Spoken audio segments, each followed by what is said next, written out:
Happy Tuesday, Nashville. Next man up here on 102.5 The Game. Connor Nute, Nick Frazier, Parker Kelly, broadcasting from the Busy Bee Plumbing, Heating, and Air Conditioning Game Nashville Studios, home of the $99 yearly Beehive membership, where the buzz is always about great service. Fun day yesterday.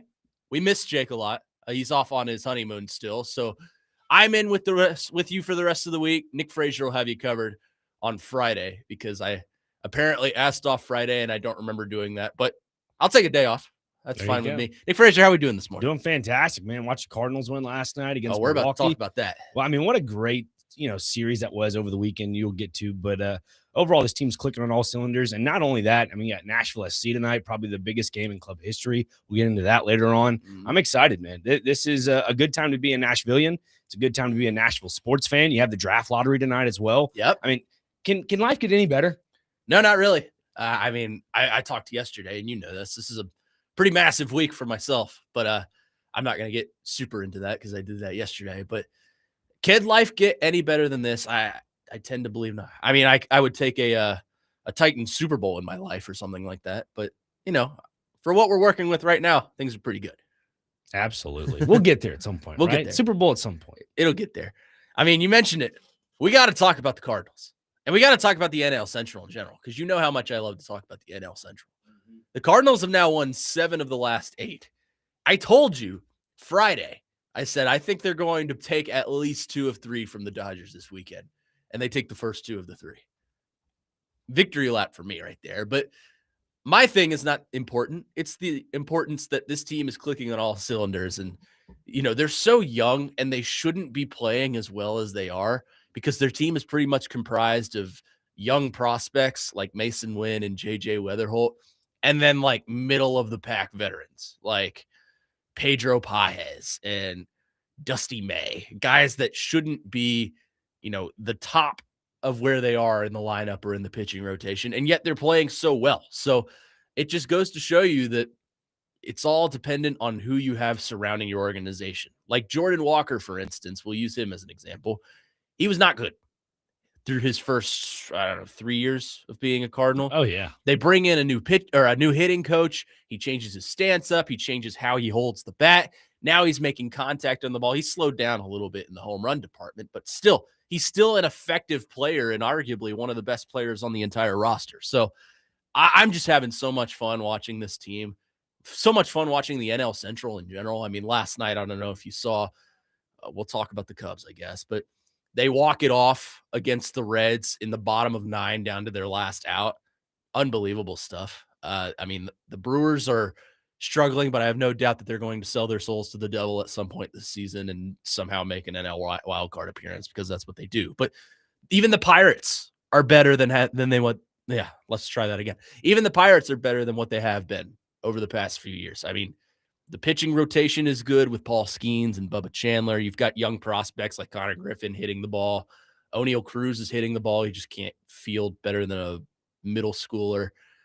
It's a good division, and I would argue that right now, the best division in baseball. Easily. I mean, statistically, it's the best division in baseball. I mean, you go back to the Cardinals real quick, and like you mentioned, Jordan Walker and the new hitting coach. Let's all remember Brent Brown was a part of the Miami Marlins when they had the torpedo bat situation. Yeah. Along with that, they had a scientific analyst that they brought in for that. Ended up leaving to go to the Yankees. That's why the Yankees were in such front focus with that last season. You take away Brent Brown from Miami. Miami still is a quality team to hit.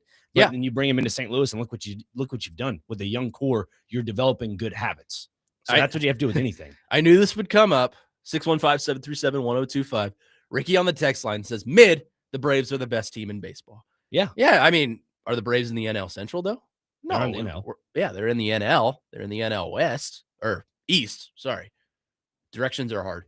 But, I mean, we're just kind of celebrating our team here. I don't know.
36.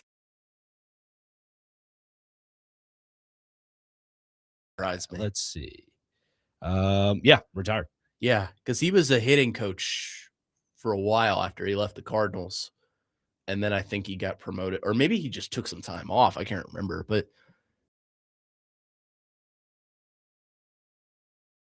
As Mike Shield hired by the Orioles in an upper level instructional role, and that was back in November. So maybe stuff has changed. I Yeah. don't know. I think his managerial career though is done. yeah, that wouldn't surprise me. Overall, with the Cardinals, I think it's the next gen. You're starting to see the young stars emerge. JJ Weatherholt's quickly becoming my favorite Cardinal. Just the way he plays the ball defensively, and then he can produce on offense too. I mean, he's not a big power hitter. He's more of a contact guy, but he can hop one over the short fence every once in a while. When Milwaukee intentionally walked him last night, I was That's how like, you know. This guy's going to be good. Go ahead and sign up to that 9-year, $175 million deal that you're trying to get before December. Better do it now before the CBA kicks in and we don't play baseball next year. That's true. He's just fun to watch. Like, I didn't expect him to be this good. I don't think he's NL Rookie of the Year just because I think they're like Sal Stewart for the Reds. And Sure. I think Connor Griffith will have an argument there. The dude from the Braves as well is he's doing pretty well right now. But he's got to be in that conversation, right? He's one of the young, bright stars in this league, and he's been fun to watch. So Absolutely. he's defensively, I mean, I get Arenado vibes from him, except he plays second base. Yeah, I have that vibe too. I don't know. I remember like a David Eckstein who was real quick and Yeah. short. I could see that kind of being a resemblance. Colton Wong a little bit. Yeah, a little bit. I think the stolen bases thing would have to be improved for a guy like Weatherholt when it comes to stuff like that. But yeah, because he's got the speed. It's just about the discipline for him. For sure. And he's young. He'll figure it out. 615-737-1025 is the phone number. Our phone and text lines driven by WilsonCountyHyundai.com. We got a fun show for you planned today. We'll talk a lot of Titans, of course, because that's what everyone wants to talk about. In the 10 o'clock hour, I want to get into something with you, Nick Frazier, and that's I want to talk about Vandy football. And specifically, Parker and I talked about yesterday, the Vols have the potential to be either a really good team or a really bad football team this year. And I don't get that vibe with Vanderbilt. I feel like they're going to continue the momentum they pushed out from last year. So we'll compare the two teams coming up in the 10 o'clock hour. We'll talk a little bit of NSC, as you mentioned today. Biggest game in franchise history today. Yeah, for sure. I mean, if you look at games in the past, you could easily say the League's Cup final, but this one, there's a lot of magnitude to it because they lost the first leg and they need to win 1-0 tonight and or 2-0 just to advance in regulation. So this is a huge game for the boys in gold. Is that here? That is in Monterey. Okay. That kickoff is at 8:30. So this is, again, another hostile crowd. You're going up against really good players. Angel Correa, one of those players coming over from Europe, now playing for Tigres. This is, again, a game you need to be watching on your television tonight. We'll talk about that later on. And, of course, the NHL draft lottery is tonight. Where will the Preds land? Will they end up with the number 1 overall pick? I kind of doubt it, with a 3.5% chance of doing so. But you never know. The Islanders did it last year. We'll talk about that later on in the show. But coming up next, I want to do our first quarterback comparison of the day, and we'll do that with the Titans. If Cam Ward has a Marcus Mariota kind of breakout year in his second year, and remember, Marcus showed promise in the first year, similar to Cam Ward, and then had an absolutely great year his next year. Again, different quarterbacks, different style of play. But if they have similar seasons in the way that, you come away thinking this guy is a future star, how would we feel about Cam Ward and the makeup surrounding him? We'll discuss that coming up next. Next man up here on 102.5, Connor Nute, Nick Frazier, Parker Kelly in for Jake Lyman today. We'll have more coming up next right here on 102.5 The Game.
Today, the Nashville Sounds start a 6-game road trip against Louisville, AAA affiliate of the Cincinnati Reds. First pitch is at 5:05 p.m. Catch all the action on 94.9 The Fan, presented by Family Leisure and Social Cantina. Is this song a sign of things to come today? It's supposed to rain all day, I think. Is it? Could be. Yeah. Could be. Or is it just a reactionary tune from you going to the concert on Saturday? Maybe a little bit of both. Dude, I feel you, man. That concert's unreal. I've been to the one here in Nashville. I can only imagine what it was like at Neyland Stadium with 100,000. Man, I'm people. still living in the memories of Saturday. I'm scared. I'm going to a concert tomorrow, and it's supposed to rain a little bit today, and it's a stadium show, so I'm scared. I think if it rains, we'll be fine as long as it doesn't lightning or thunderstorm. You like club level or like under the? I'm watching with Jesus Christ himself tomorrow. Oh, up wonderful! Up in the 300s. As long as it doesn't thunder, I think you're fine. Yeah, Thunder, I think maybe. so. I hope so. It's Bruno Mars, and you know how much I love me some Bruno Mars. I'm not saying it's like Prince, but the Super Bowl where it rained when he was doing Purple Rain. I think it might add to the aura. I agree. I think the aura is what will be magnified times 10. Next man up here on 102.5 The Game, Connor Nute, Nick Frazier here with you. Before we get into the comparison of Cam Ward and Marcus Mariota, a little bit of semi-breaking Titans news. Former Titan L'Jarius Sneed has an update on his criminal charge case. Nick Frazier, would you like to provide us with said update? Yeah, 6 minutes ago, Adam Schefter tweeted out Dallas-based criminal defense attorney Michael J. Todd announced that all criminal charges against his client, former Chiefs and Titans cornerback L'Jarius Sneed, have been dismissed. Sneed originally was charged with the aggravated assault that was reduced by the grand jury to a misdemeanor offense of failure to report the commission of a felony. The state of Texas dismissed the misdemeanor completely Friday, which Todd said leaves Sneed without conviction or admission of any kind. So there you go. Charges are dropped. Yes. He is clear. He just doesn't have an NFL team to play for right now. That is true. And let's clear the air on something real quick.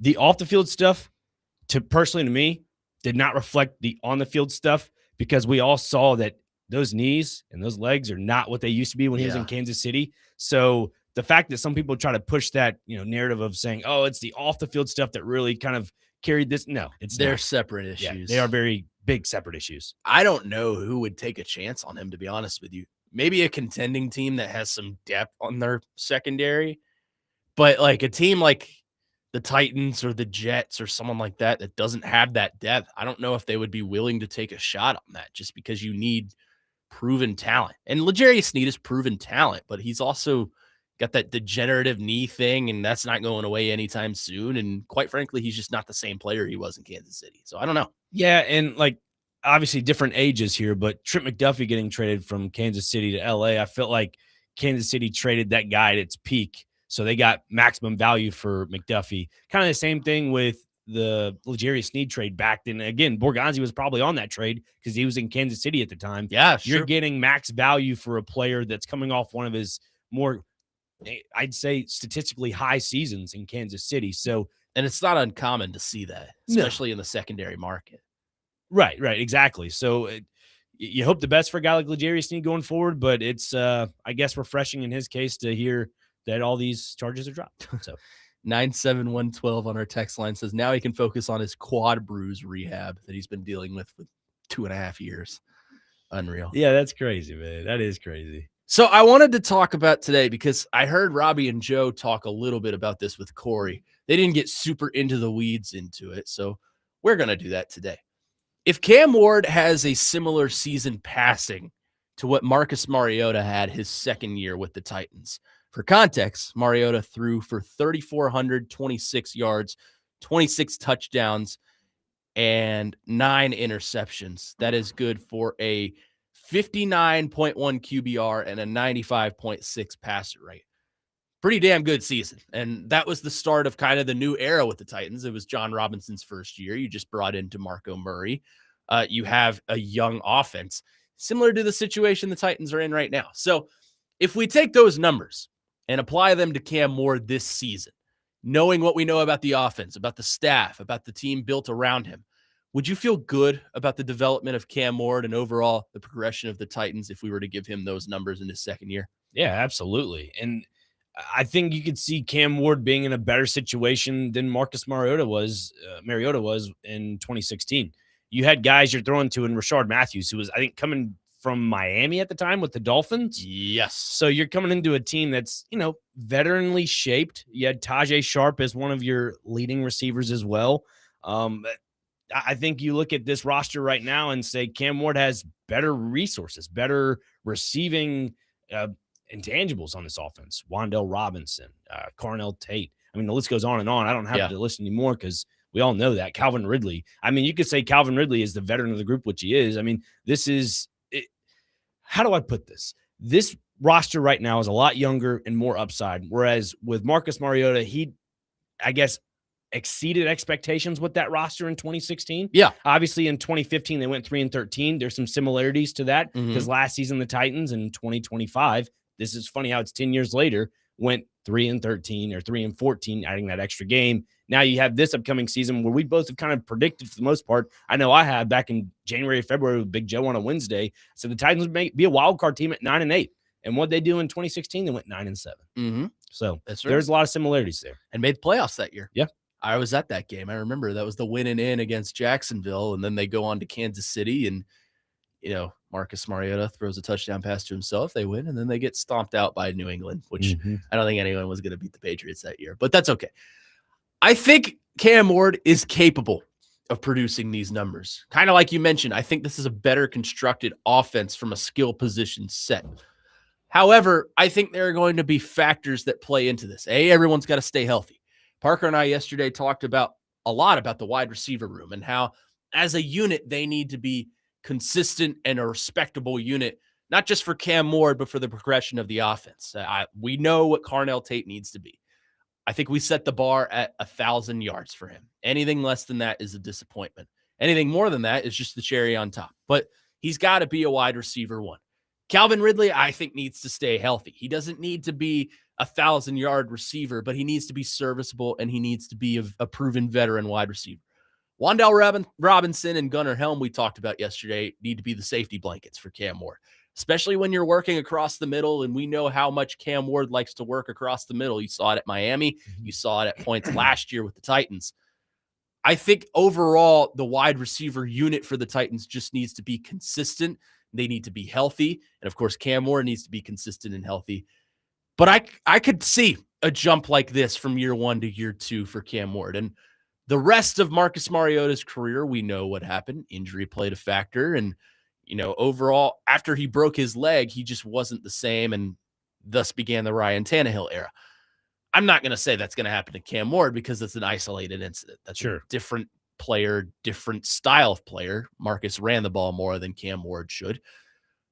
But in terms of passing, again, 3,400 yards, 26 touchdowns, and 9 interceptions, I could totally see a jump like this for Cam Ward this year. Yeah, and also yesterday I was listening to DVD, and they had Teron Davenport on, and Teron mentioned, I think before he hopped on, it was D. Mace, Adam, and Willie talking about creating separation on the offensive side of the football. And it just came down to the Brian Daboll aspect of things. You're going to, and it's the kind of the puzzle pieces I put together, is that in Daboll's offense, you're going to see a lot of different, I'd say motions. You're going to see a lot of different lining up on the line just differently. You're going to have possibly Singleton out in the slot at some point. He'll probably wash down and do not really a crackback block because you don't really see those anymore, but you're going to have him kind of get in the blocking thing, go 1 Mississippi 2, cut off into the flat, catch something. There's going to be other opportunities to where you can create separation for your wide receivers, either on the outside or even in the slot. Because when you have a guy like Nick Singleton who can do both, that opens up more on that defensive saying, hey, we got to watch this guy. Hey, we got to watch this guy.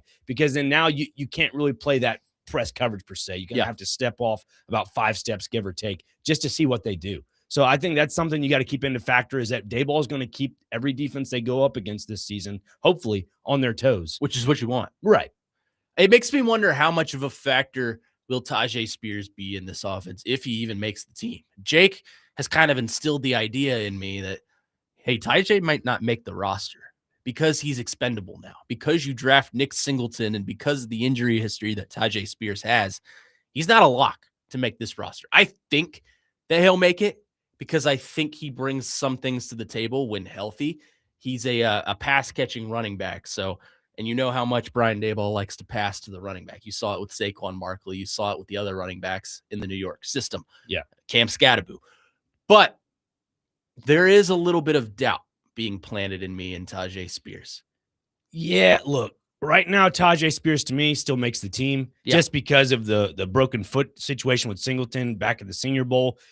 Missed missed all the combine actually because of that. I mean, that's one of the reasons why he dropped so low into the draft in the 5th round. But I think you look at Spears and he still has some explosive breakaway plays. I mean, let's not forget the play that was called back last year where Cam Ward was, scrambling out of the pocket. I don't know if it was against the Jets or something. It was at home, and he just ended up doing a Superman dive forward and threw it to Spears. They ended up calling it back because his knee was down. But that just goes to show you that the improvisation from a guy like Tajay Spears, that's still a useful asset on this offense. So I wouldn't brush him off to the side just yet. You see what can happen as players get, healthy and ready to get back into football shape.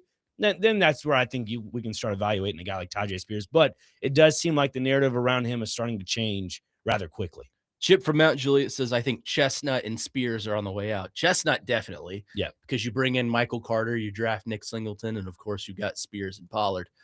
Jury's out on Spears. We'll see. We can talk about that later. But it is a factor in Cam Ward. It is a factor in the offense. So that's why I brought that up. Cameron says Mariota's second season was the best season of his career. Yep. I would take that for year 2. And let's be honest, Cam had some nice highlights last year, but he has to take a massive step to even be okay this year. I would disagree with that last point because I think Cam was okay last year. I think if he takes some steps, he can be good to great. I'm not ready to crown him a first ballot Hall of Famer. I'm not even ready to crown him the best quarterback that the Titans have ever seen. But at the end of the day, he's your franchise quarterback right now. And you do need to see some steps. That's why we're talking about if he takes this Marcus Mariota from year 1 to year 2 style of leap, would we be okay saying Cam Ward is a good quarterback? Would we be feeling good about the development he has moving forward? And like I said, I think there's some factors that go into that. And Jeremy from Clarksville brings that factor up that we'll talk about coming up next. He says Mariota had Lawan and Conklin at tackle and Jones at his center. Ward doesn't have an offensive line, which brings me to the point and the question for you, Nick Frazier, and for our listeners, 615-737-1025. On paper, this offensive line is average to below average to maybe even terrible. Could this stunt the development of Cam Ward and this offense?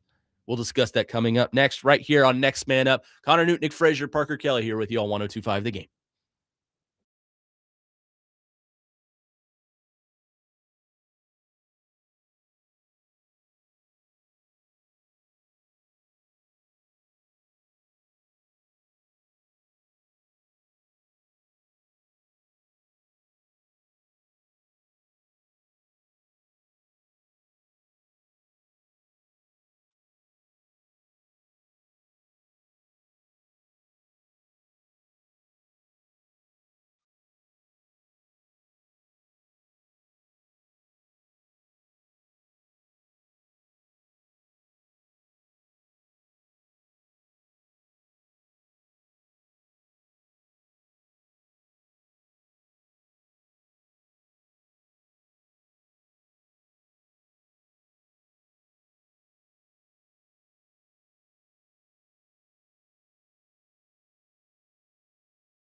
Today, Vanderbilt baseball takes on, should I say it correctly or say the Kentucky version? Loserville at Hawkins Field. First pitch at 5 p.m. Catch all the action on 102.5. The game coverage is presented by Gary Force Acura.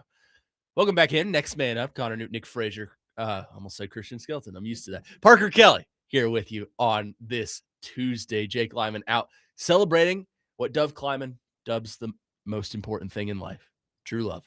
Off on his honeymoon with Tatum, and we hope they're having a good time. We're talking Tennessee Titans offseason. Our offseason coverage is presented by Tennessee Brew Works, the official craft beer of the football offseason coverage on ESPN 102.5 The Game. So, Nick Frazier, you and I are talking about if Cam Ward takes a Marcus Mariota-style leap from year 1 to year 2.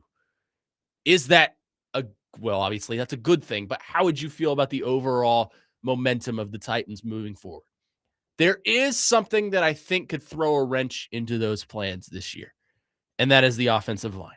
On paper, this offensive line has gotten worse. You lose Lloyd Cushenberry. You lose Kevin Zeitler. Not that I think either of them were remarkably effective last year, but you're replacing them with less experience and overall lesser talent in Austin Schlottman, and Jackson Slater is probably going to play guard. You're losing some talent on that end. If the offensive line is bad or even below average, is that something you think could stunt the growth of Cam Ward and potentially get him hurt and set this franchise back a little bit? Not necessarily. I mean, you look at how Cam Ward, developed last season, and that was still with the makeshift offensive line. You're going into kind of the same situation this year, like we're alluding to right now, and the left tackle position is real interesting to me because you still have Dan Moore Jr. there, and after this year, you're probably going to opt out of that and move on. But yeah, you look back at Marcus Mariota's situation. He had Taylor Lewan coming into that 2015 season, so you had a solidified left tackle of the future. That's why I think a lot of people saw so much success jump from year 1 to year 2 is because there was stability on that backside of Marcus. And now you look into this year with Cam Ward. Yeah, he still took a few sacks here and there, but the elusiveness as a quarterback now has changed from 2015 and 2016. So the fact that Cam Ward will still be, elusive in the pocket, evade, potential sacks here and there. You have, again, the Titans have more weapons now to where Cam Ward is able to, dump something off in the flat or throw something over the middle real quick. That's the thing that quarterback position has changed tremendously. And Parker can allude to this as well, is that quarterback position is different now. You can use multiple assets of your skill set. You run a little bit more, you pass quicker, stuff like that. That's always the big thing, is the release point is faster. Well, yeah. Mississippi too, boom, you're looking through your read progressions immediately. So that's something to keep a factor into all of that. And that's something Cam Ward, I think, is very good at, is his timing of the release of the ball, especially across the middle. We talk often about how good Cam Ward is across the middle, or more importantly, how much he likes to use that area of the field. Right. I think if you have the time and the offensive line to do so, especially in the interior, then magic can happen there. I'm just worried they're not going to have that situation. It's also important to note that, like you said, Mariota had Lewan, he had Conklin at tackle, and they had Ben Jones at center.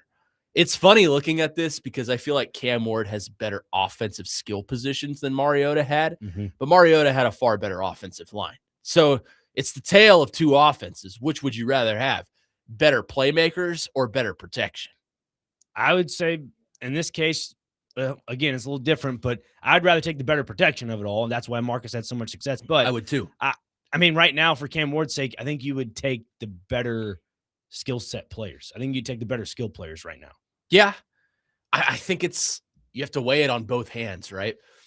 I think the skill position players, especially the wide receivers, match up really well with your offensive coordinator and Brian Daboll.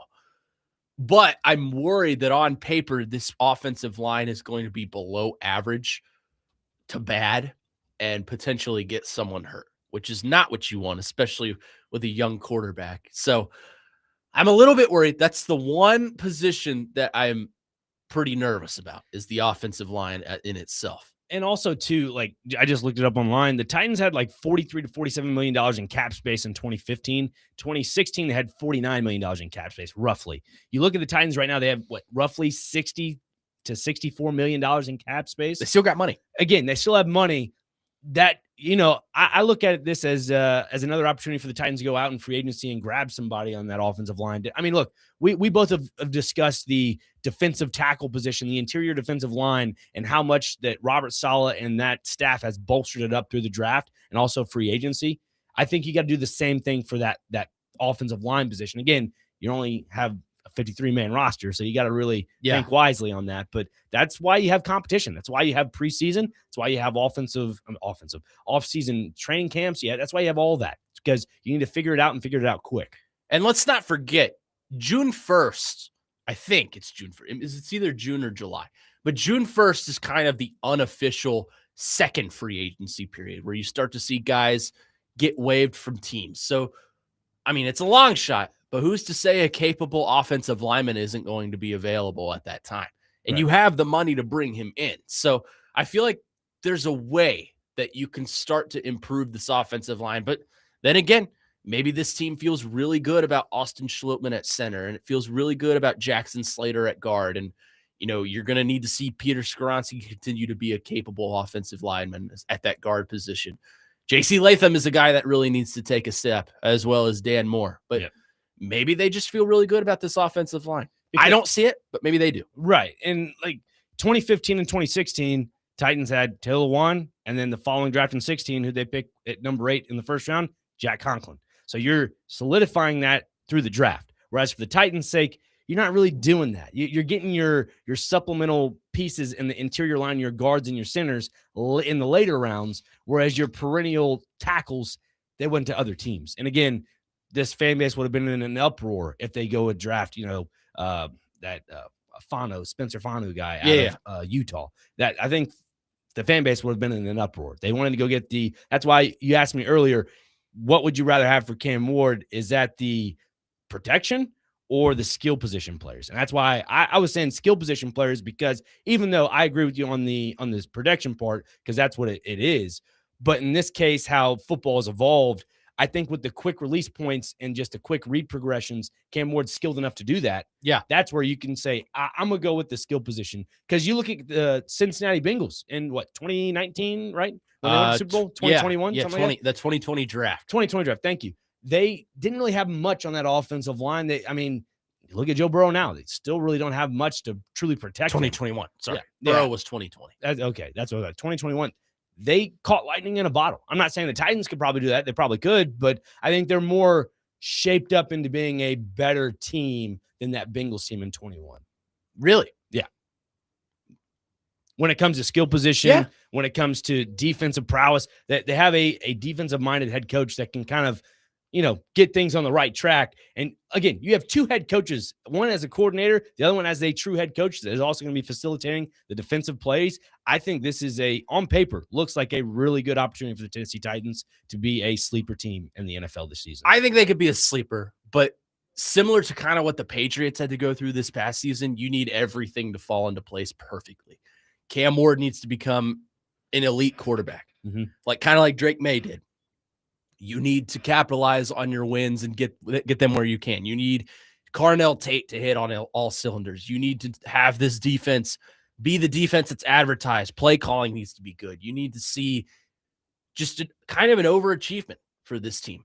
I could see it happening. If you were to ask me how many wins I think the Titans were going to come away with right now in this very moment, I would probably give you 6 to 7. But there's room for improvement. And like Justin in Greenbrier on our text line, driven by WilsonCountyHyundai.com, says, again, 615-737-1025. Everything has changed for Cam with the talent on the O-line, the coaching staff, and even his weapons in the field. I think it could go either way, but if everything trends upward and he has the same kind of year as Marcus, then I say that the team overall has improved and that it does bode well for Cam's career.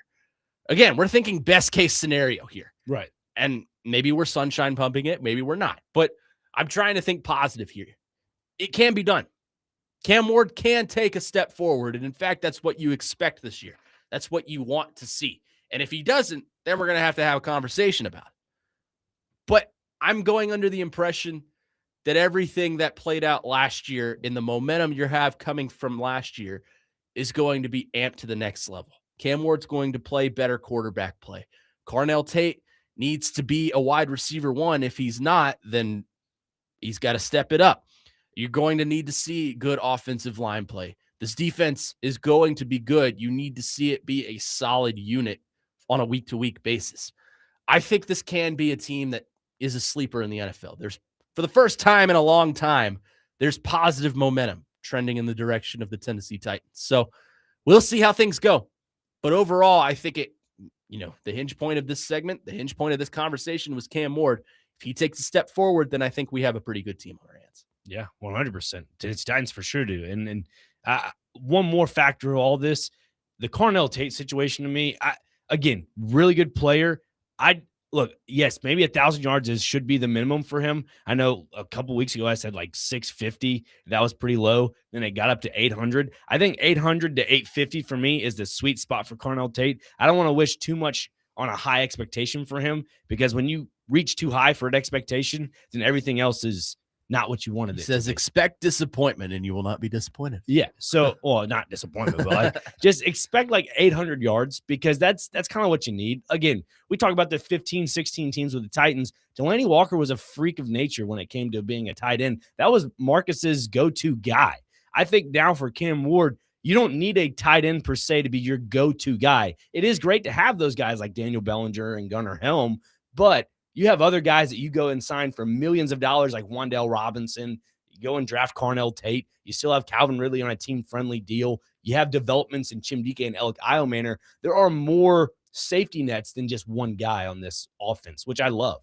That's a good thing to have, and that's what you need in a Brian Daboll offense. So I think you and I agree that other than Cam Ward, the hinge point of this offense's success is the offensive line and the struggles they could potentially have. Let's talk about this coming up next. Is there a way you could improve the offensive line this season? And even then, with the pieces you already have, could someone overtake someone else? And would you feel good about that? We'll talk about that coming up next, right here on Next Man Up. Connor Nute, Nick Frazier, Parker Kelly here with you all 102.5 The Game.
This is OG stuff. Like circa like 2010. I was like 6, but I remember this song. I requested Bruno Mars coming back. He delivered. Well done, Parker Kelly. Welcome back in. Next minute up here on 102.5 The Game. Connor Nute, Nick Frazier here with you on this Tuesday. Boxing fans, 102.5 The Game and Team Boxing League have your chance to win tickets to see Nashville Smash take on the Boston Butchers at Municipal Auditorium on Saturday, May 23rd. 16 rounds and 16 fighters each go at it for one round of nonstop action.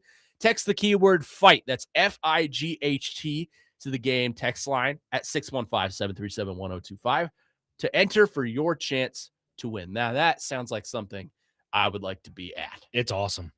I love boxing, and I hate the direction that boxing has gone over the years because it's so rigged now, and it's glorified celebrity fight night. But I do often find myself punching up YouTube, going back and watching like Mike Tyson because, I mean, in my mind, he's the greatest of all time. Muhammad Ali has a conversation there too, but Iron Mike, especially when he wore the black shorts fresh out of prison, oh my goodness. Post-prison Mike was a different animal. You were not coming out alive against post-prison Mike. And also, too, like boxing, especially team boxing league, we've had fighters on previously or boxers when it comes to this, and it is, I've watched YouTube clips of it. It's impressive. I see the strategy behind it. I see how, you have to obviously make your weight, but then the idea of like, no, we're going to have you be in the money fight, or we're going to have you be in the first fight to set up the next fighter in the next round or the next match. I think it's incredible. I like the concept. It's something that's really starting to catch on. So if you have not been to those, any of these team boxing leagues, highly recommend you go. I'm going to have to find a way to force my way out there because that sounds awesome. It's fun. I want to be a part of that. Anyways, you and I are kind of talking about the Titans offensive line, and that's going to be a topic of conversation pretty much all summer. Is there a way with the cap space that they have and the potential of some players being released here in a couple of weeks, is there a way that they could improve this offensive line before a training camp hits? It's definitely possible. Never counting it out for sure. I mean, trying to look at some of these offensive linemen that are available. Let's see. These are all signed. I need the available. Thank you very much. All right.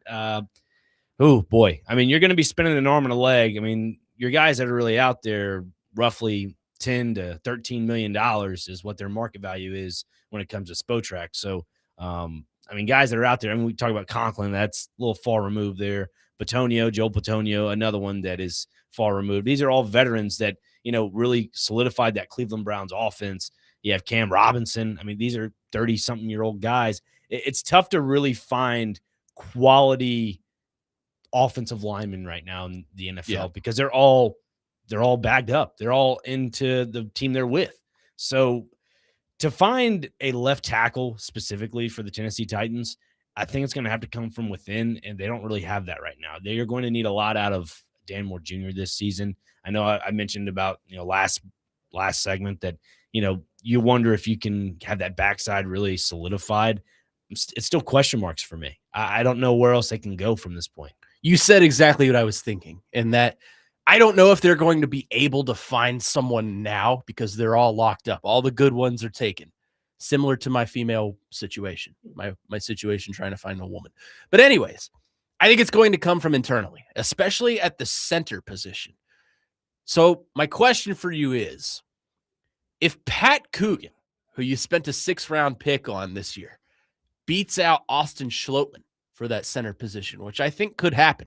I wouldn't bet on it to happen. I think they would probably go veteran over rookie here. But if it did happen, and you felt really good about Pat Coogan coming out of training camp, would that be a good thing for the Titans? I heard you guys, Chase and Joe, talking about it yesterday, and Joe said absolutely not. I would disagree. I think that would be a good thing because it shows you have a young prospect that's showing some promise and is able to compete at an NFL level. I understand college and the NFL are a completely different game, but Pat Coogan was an effective offensive lineman and a leader in college. I think that can translate really well to the NFL. And if he were to beat out Austin Schlottmann at that center position, I would feel good about that. Yeah, look, if you have Pat Coogan winning that starting center job, you definitely see the upside to that because you have a young player that's showing true growth from the NFL draft to the offseason to up to the first week of the season. That's great. But the concern is the adjusting factor to NFL opponents. That's my biggest worry. You're talking about calling for pass pro. You're looking at run protections. You're seeing, oh, you're calling this stunt here. You're calling different protections. And again, it's nothing new to him. But again, the pace of play from college to the NFL, a little bit different, along with grown man strength. There's a little bit of difference to that. Yes, Coogan has the size, but Schlottman understands the Dable system. He was with them in New York, comes to Nashville with them now. He understands the system as a center in that offense. So, look, if Coogan does win that position, good for him. I would say it's a little bit of a concern because then why is the guy you brought in the offseason not producing? That's my biggest concern. Yeah. Well, I think it's important to note that Schlottman has not been a consistent starter in this league. He's started over 40 games, but he's not been a consistent weekly starter. Journeyman as well. I think he's brought in because of Dayball. He has experience with the New York Giants. He has experience under that system. So, look, I'm not saying Pat Coogan is immediately going to be the starter. If anything, I think Schlottman will probably get the nod just because of the familiarity and the veteran play there. But if Coogan were to overtake him, I wouldn't be mad at it, just because I feel like that shows trust in your prospect. And I understand the concern there that you and Joe have that doesn't show that, you're doing the right thing and bringing in guys in free agency. But I'm looking at this glass half full in that you got a steal of a pick in the 6th round at center, which is sort of a premium position on that offensive line, and you feel really good about that. So I'm trying to look at this glass half full. And again, maybe I'm sunshine pumping it, but that's how I would feel about that. And I'm not trying to discredit Pat Coogan for his great work in college because that's beyond the point. I feel like a lot of people, too, are overvaluing the Rose Bowl MVP. Yes. Because does anybody realize the backstory behind that? The broadcasters vote on that.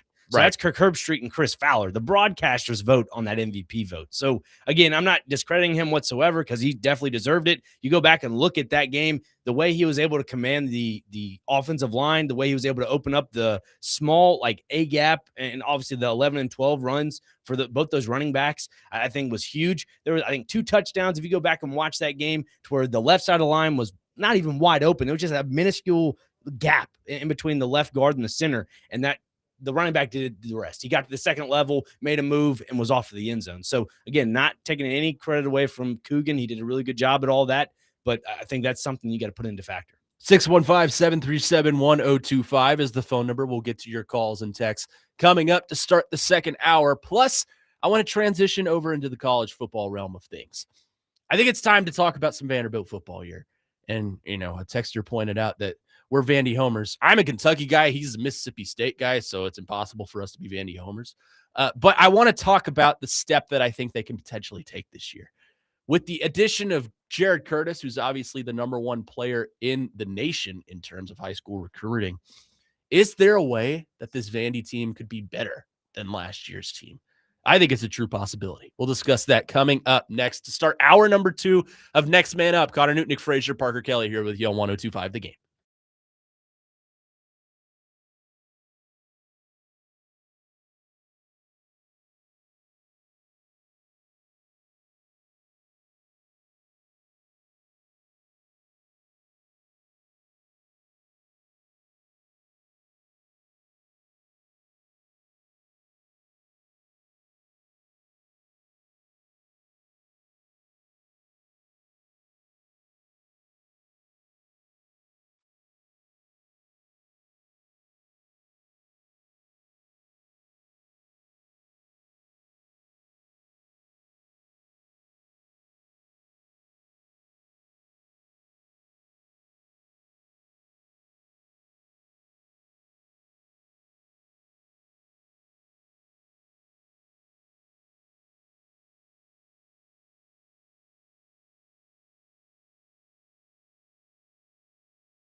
Hour number 2 of Next Man Up here on 102.5 The Game. Connor Nute, Nick Frazier, Parker Kelly here with you, broadcasting from the Busy Bee Plumbing, Heating, and Air Conditioning Game Nashville Studios, home of the $99 yearly Beehive membership, where the buzz is always about great service. And yes, we're talking football today, but it's also NHL Draft Lottery Day. So with that being said, join the Nashville Predators today at BetMGM Sports Lounge for their official 2026 NHL Draft Lottery Watch Party.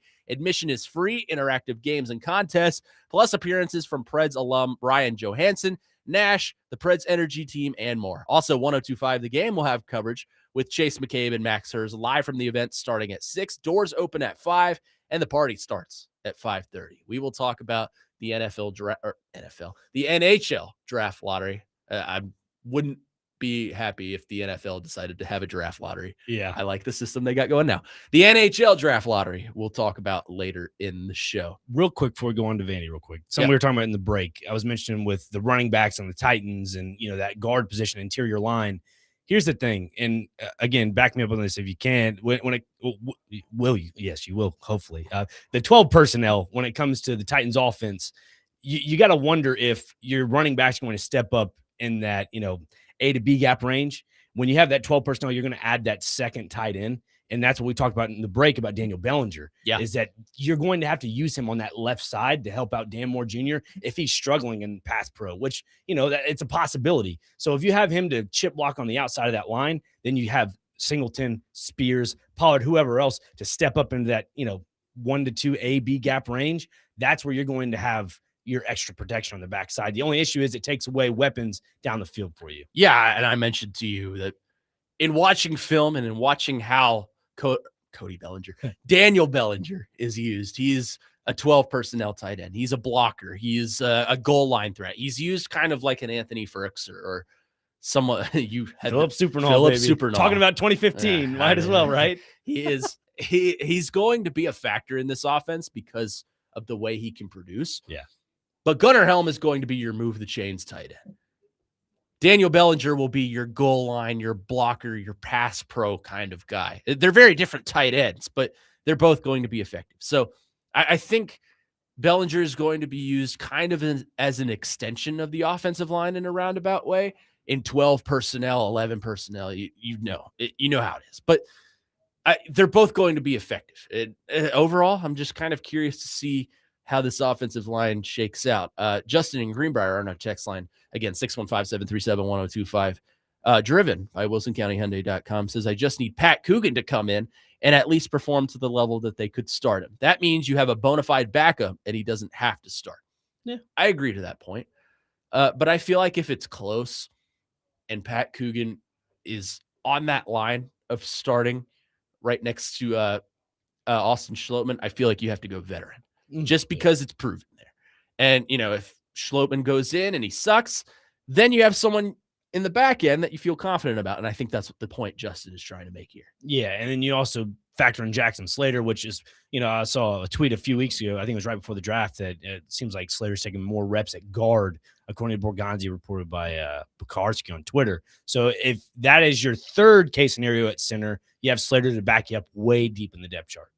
615-737-1025 is the phone number. Let him get him in because he hung up on us and I was going to get to him right off the top. But it looks like our good buddy Dustin in Hopkinsville is on the line and he is ready. So let's go to our phone lines driven by WilsonCountyHyundai.com and welcome in Dustin in Hopkinsville to the program. Dustin, what's going on? What's going on, guys? Y'all was talking about Cam Ward and the line and versus weapons a while ago. And our line is very sus. One injury, and Cam's going to be running for his life. They're going to take his wallet, his hat, his keys, his drawers. He's going to be beat up. However, if I'm choosing, I think they did the right thing. They gave him weapons. If you can get the ball out faster, you make the defense push back a little bit, and instead of rushing so much, I want my quarterback if to have weapons and be under duress as he's learning. I don't want him back there making peanut butter and jelly sandwiches, chasing butterflies. I want him to have weapons to get it out. Carnell Tate does that. and it frees up Ridley a little bit. And now we got Wandale. Now, like you said, this is respectable. That we have to see what the product is first, and a lot of this is on Cam Ward. But I'm good with them getting tight ends to help block. How many of these 58 guys did they bring in undrafted? How many of them were linemen, offensive linemen? Like, are they looking to find some diamond in the rough, or at least get depth that's respectable that won't get him killed? That's how I feel about it. As Cam Ward develops and he's under duress, but not terrible duress, like mid-tier or side of the league duress, that's okay for now. But that'll be addressed later on. But this is going to make him a better quarterback when we do get a line. He's going to be like, my goodness, what a shift change. Like, I've learned all this stuff, and it's going to be like a light switch goes off when that new line gets in there. We get a couple better guys. That's all I got. Yeah, thanks for the call, Dustin. Some good points there. He makes the good point, and I think you and I kind of echo that sentiment. And all this offense is right now, just because we haven't seen them hit the field, is respectable.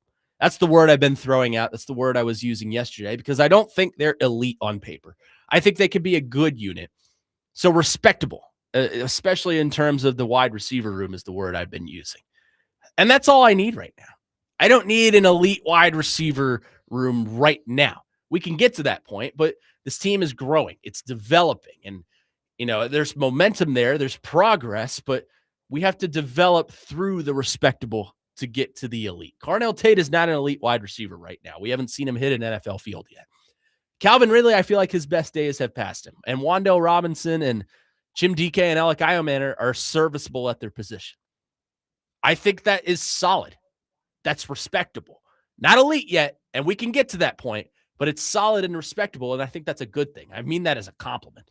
Yeah, and to Dustin's point about how many offensive linemen they brought in for rookie minicamp, on here looking at what the Titans published, it's 4 offensive linemen that were undrafted. I mean, there are a few that did not participate because they were drafted rookies, but the 4 that were at the tryout-based rookie minicamp: Trevor Brock out of Buffalo as a guard, Bryce Foster, center out of Kansas, Derek Graham, tackle out of Tulane, and then Kobe Baines, guard out of Kansas. So the fact you only invited 4 offensive linemen in comparison to everybody else being a defensive player and or a tight end or whatever it may be goes to show you how much, I think, in my opinion, how much trust they have in the offensive line right now. That camp is pretty reliant on skill position players. You're not in pads. You're running a lot of pass drills and, defensive drills. So that's part of it. But I think you have a point there, and they feel pretty solid about their offensive line, and we'll see how it shakes out.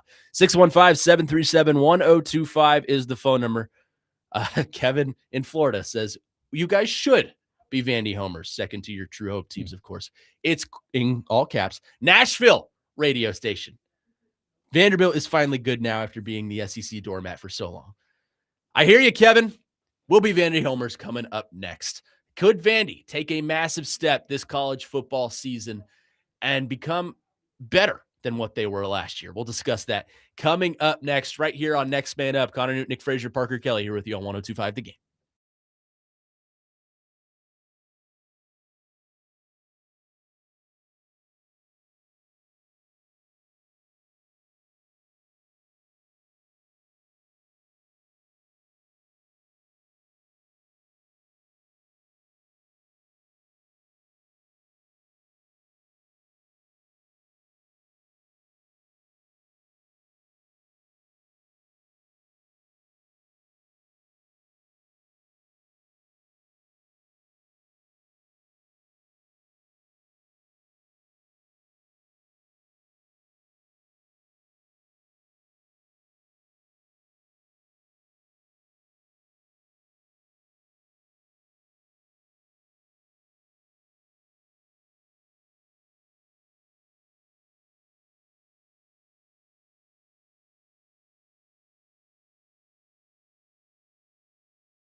Welcome back in. Next man up here on 102.5 The Game. Connor Nute, Nick Frazier filling in for Jake Lyman today, as well as throughout the week. But our schedule remains the same. Obviously, today is Tony Tuesday with Nick Frazier, which I forgot to mention today. That's okay. Tony Tuesday. Where is the origin of Tony Tuesday? So a lot of people, when I was a kid, my dad's name's Tony, my brother's name is Tony, my uncle's name is Tony, my There's a pizza great named Tony. Yeah, my great uncle's name was Tony. We called him Nino, but yeah, I got mistaken a lot. Everybody called me Tony, or if that's the case, they just say, "Oh, hey, Tony." I meant Nicholas. So it's just Tony Tuesday. Tony Tuesday. Because Jake and I were trying to figure out what's a good alliteration that goes well on a Tuesday. I'm like, well, a lot of people used to call me Tony as a kid, so I guess you can add that to the nickname list. I don't know, but Tony Tuesday. My only ask is I am out this Friday as I am preparing for graduation. So you guys are in. Yes. My only request, celebrate Friday accordingly. Yes. He knows what I'm talking about. Oh, I won't be here on Friday either. Oh, you won't? Oh. I have another graduation to attend. Oh, that's right. Your wife is graduating. That's right. Oh, okay. I guess I'll be Okay. producing. So All right, good. I guess it's Producing and hosting a one-man show. just Let's a do one-man this. show. Done it before. Game Blitz. I did it for like 3 hours. It was great. Podcasting day is back as usual. All right. All right. It's all right. I laugh every time he does that. It's fun. It's as Kevin in Florida has requested. Let's be Vandy homers, even though neither you nor I are Vandy fans. So let's do it. It's Nashville radio, after all, not Tennessee radio, Nashville radio. So I feel that Vanderbilt football is capable of taking a step this year. Maybe not record-wise, because 10-2 is going to be hard to beat in the SEC, especially this year's SEC, which I think is poised to be pretty good. But I think from a skill perspective and the overall play on the field, I feel they upgrade at quarterback in a roundabout way. Granted, I know he's a true freshman, but he's the number one quarterback in the nation in Jared Curtis out of high school. So I feel they've done well in the portal. I think the coaching has remained consistent in Clark Lee. I think they understand the assignment. I think this Vanderbilt team has the potential to be better than last year's team. And last year's team is an all-time team.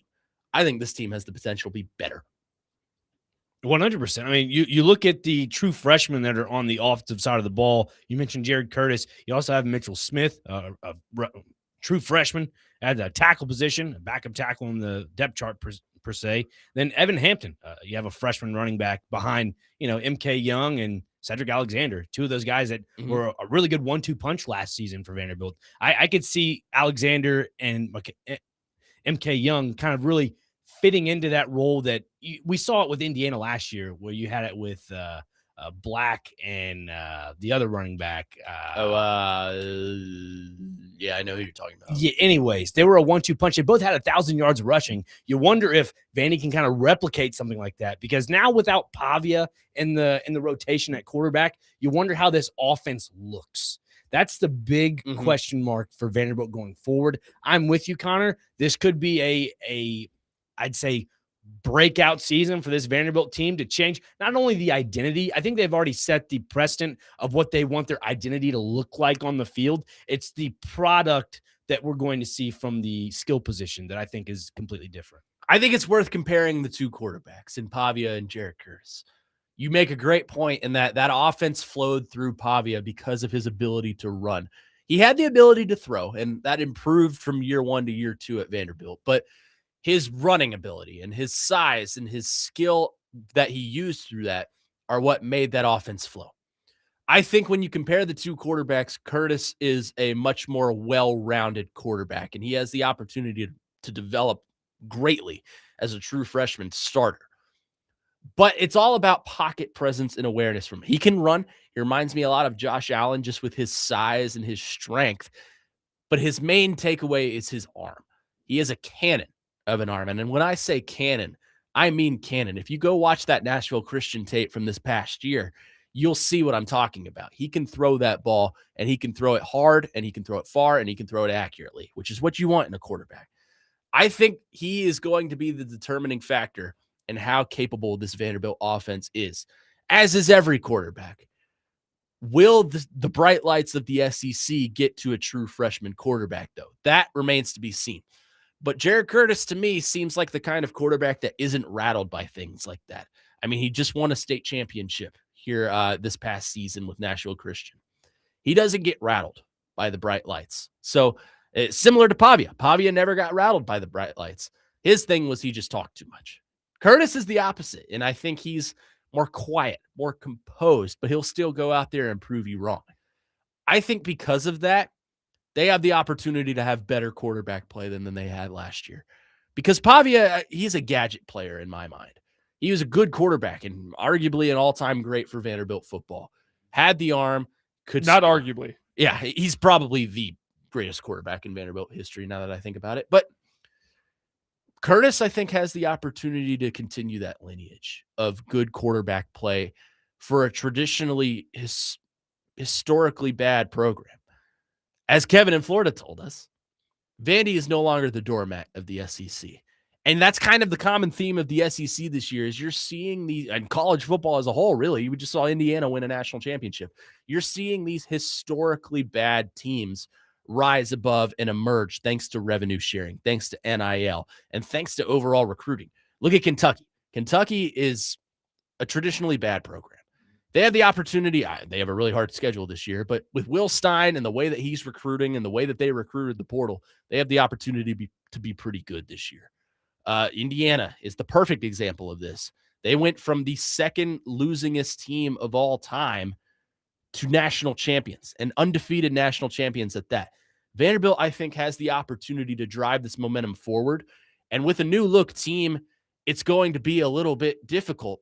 But I think on paper, and I think because of the coaching Clark Lee is capable of doing, and I think because of the coordination and the skill sets that you have on both sides of the ball, I think this Vanderbilt team has the opportunity to be better than last year's team. Yeah, and one factor into all this is they went and got him weapons. Mm-hmm. One of them being Ja'Cory Thomas, a senior transfer that, you look at him, he's a true X receiver. You wonder if he can be that new buddy for a guy like Jared Curtis, or is it going to be Junior Sherrill, a guy at the Z position that you could see come back and a proven guy. Exactly, a proven guy that understands the offense and helps a rookie in this case, a freshman quarterback, true freshman quarterback, adjust well to the college game. We talked earlier about the Titans and how they can kind of, for Pat Coogan's sake, it's different from college to the pros. You wonder how much of a competition level there is in change for a guy like Jared Curtis, who played at Nashville Christian. And again, no discredit to high school football, but when you're a top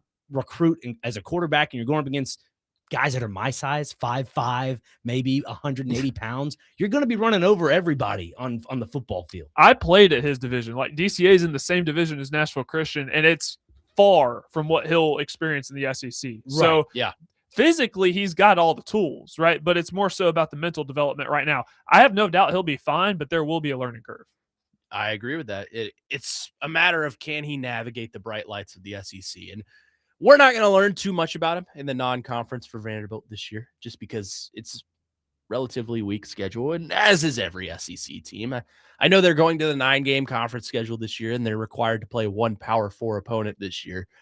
Most of them will, preserve their rivalries, like Kentucky will play Louisville, Florida will play Florida State, so on and so forth. But this is where we're going to learn about Vanderbilt and Jared Curtis is once we get into SEC play. Can these young guys handle the bright lights of, I don't want to channel Dr. Locke in here, but arguably the best conference in football?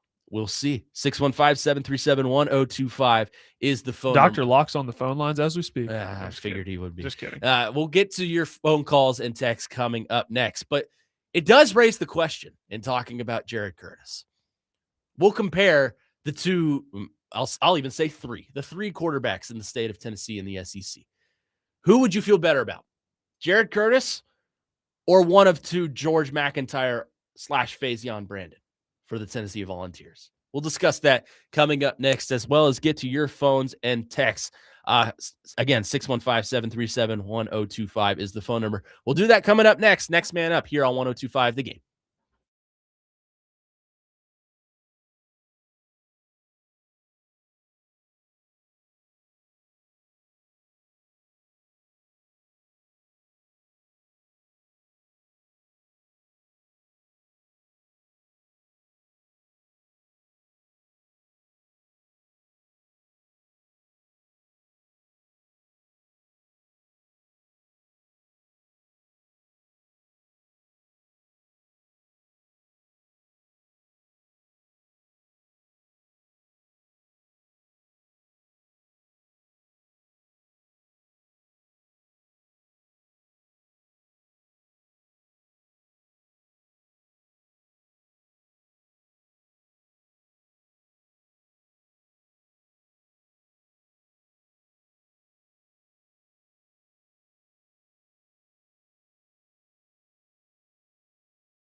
A song that will bring a tear to a glass eye.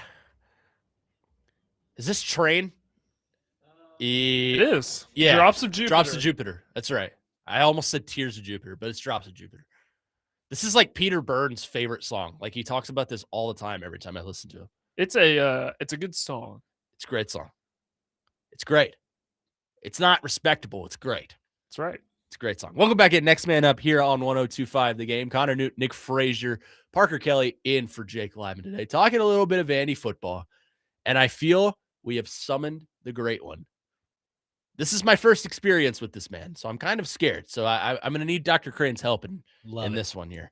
Vandy Clay has called in to talk a little Vandy sports with us. Vandy Clay, how's it going? Boys, how we doing? Fantastic. Nick? Yes, sir. Properly introduce me to Connor. Tell him what you know about me. Connor, this is Clay, Vandy Clay, as we all know him, the Donut Man. Yes. He is the coined Donut Man of 102.5 The Game. By the way, Clay, we're a little low on the donut supply. Gonna need some of that maybe today or tomorrow. So just letting you know in advance. You guys you brought up the fact that you thought maybe Vandy could possibly even be improved, and I think the answer to that question will be how long does it take the quarterback being a freshman? He's going to make freshman mistakes, but if this guy's as good as advertised, I'll buy that because from what I'm hearing, their defense is going to be really good. Obviously, the key would be to win those first 3 games at home because it's always going to be with Vanderbilt. It's always going to be, how many conference games can they win? So, but yeah, I'll buy that. I'm hoping 10-2 might be a stretch, but I think they can win 7 or 8 games for sure. Yeah, that's realistic, Clay. 10-2 definitely is a stretch, but you look at 7 and 8 and just kind of going down their schedule here. You're right. You got to win the first 3 games: Austin Peay, Delaware, NC State. When it comes to SEC play, Auburn getting better. I believe they have Golish now as their head coach. Georgia, one of those teams that's always a perennial powerhouse in the SEC. Ole Miss, I think, is gotten better for the most part. They have Trinidad back. Arkansas, you don't know what's going to happen. Kentucky, that's Connor's team. Connor can give you a little more insight on that. Mississippi State's lost a little bit. Bama, you don't know what you're going to get with them. Florida, another new head coach there. And then you have Tennessee. Tennessee, one of those teams, to me, that have bolstered their defense in the transfer portal. They have majority of their guys returning on offense as starters, so you wonder if that's going to be an issue for Vanderbilt's defense going forward. But you're right. I think 7 or 8 wins is probably the sweet spot for Vanderbilt this year. How are the fig trees doing, Dr. Crane? Fantastic. Thank you for asking. What a great memory you have. They're great, man. I just replanted a fig, root, and it's now growing. So hopefully by the end of the summer, we'll have some figs. And if you drop off some donuts, I might give you a few. Connor, I would love to meet you sometime. Yes, sir. We'll have to make that happen at some point. See you, boys. Thank you, Clay. I appreciate the call. Wow, what a first experience for me right there. Exhilarating. That guy. Yeah, I'm going to have to meet Clay at some point. I've seen him around. I don't think I've ever seen him in person, but I hear him all the time on your show. So the official donut supplier of 102.5. He's the donut man. Yeah, he is the official donut man of 102.5 The Game. Okay, nice. You've definitely had some of his donuts. I'm sure. They're from Krispy Kreme usually, but it depends. There are donuts all the time in the break rooms. They're made with love. If it's on his route, he'll go grab, the illustrious the Krispies, or he'll go grab. Are you a Krispy or a Dunkin' man? Both. Yeah. Dunkin' coffee, Krispy Kreme donuts. Yes. That is the move there. Dunkin' or Starbucks coffee? Oh no Starbucks for me. No. Too much carbs? No, it's just they put too much sugar in the coffee. Give me black coffee, man. I don't drink coffee really at all. So caffeine is my blood. My opinion is invalid in this debate. Speaking of debates, it's time to debate which quarterback in the state of Tennessee in the SEC you would prefer. And I'll even factor in 2 for one side. We're talking about Vanderbilt and Jared Curtis and how he's probably going to make some freshman mistakes, and that's acceptable because he's a true freshman that's never played in the SEC before. On the other side, for Tennessee, they've got 2 freshmen that have never played in the SEC before, and George MacIntyre and Faison Brandon. And it's unclear which one of those is going to be the starter as of right now. I would lean in the direction of the redshirt freshman, George MacIntyre, but I'm also not Josh Heupel, so we'll see. When it comes between the 2 sides, which of those quarterbacks would you feel better about leading your team? Jared Curtis or George MacIntyre / Faison Brandon?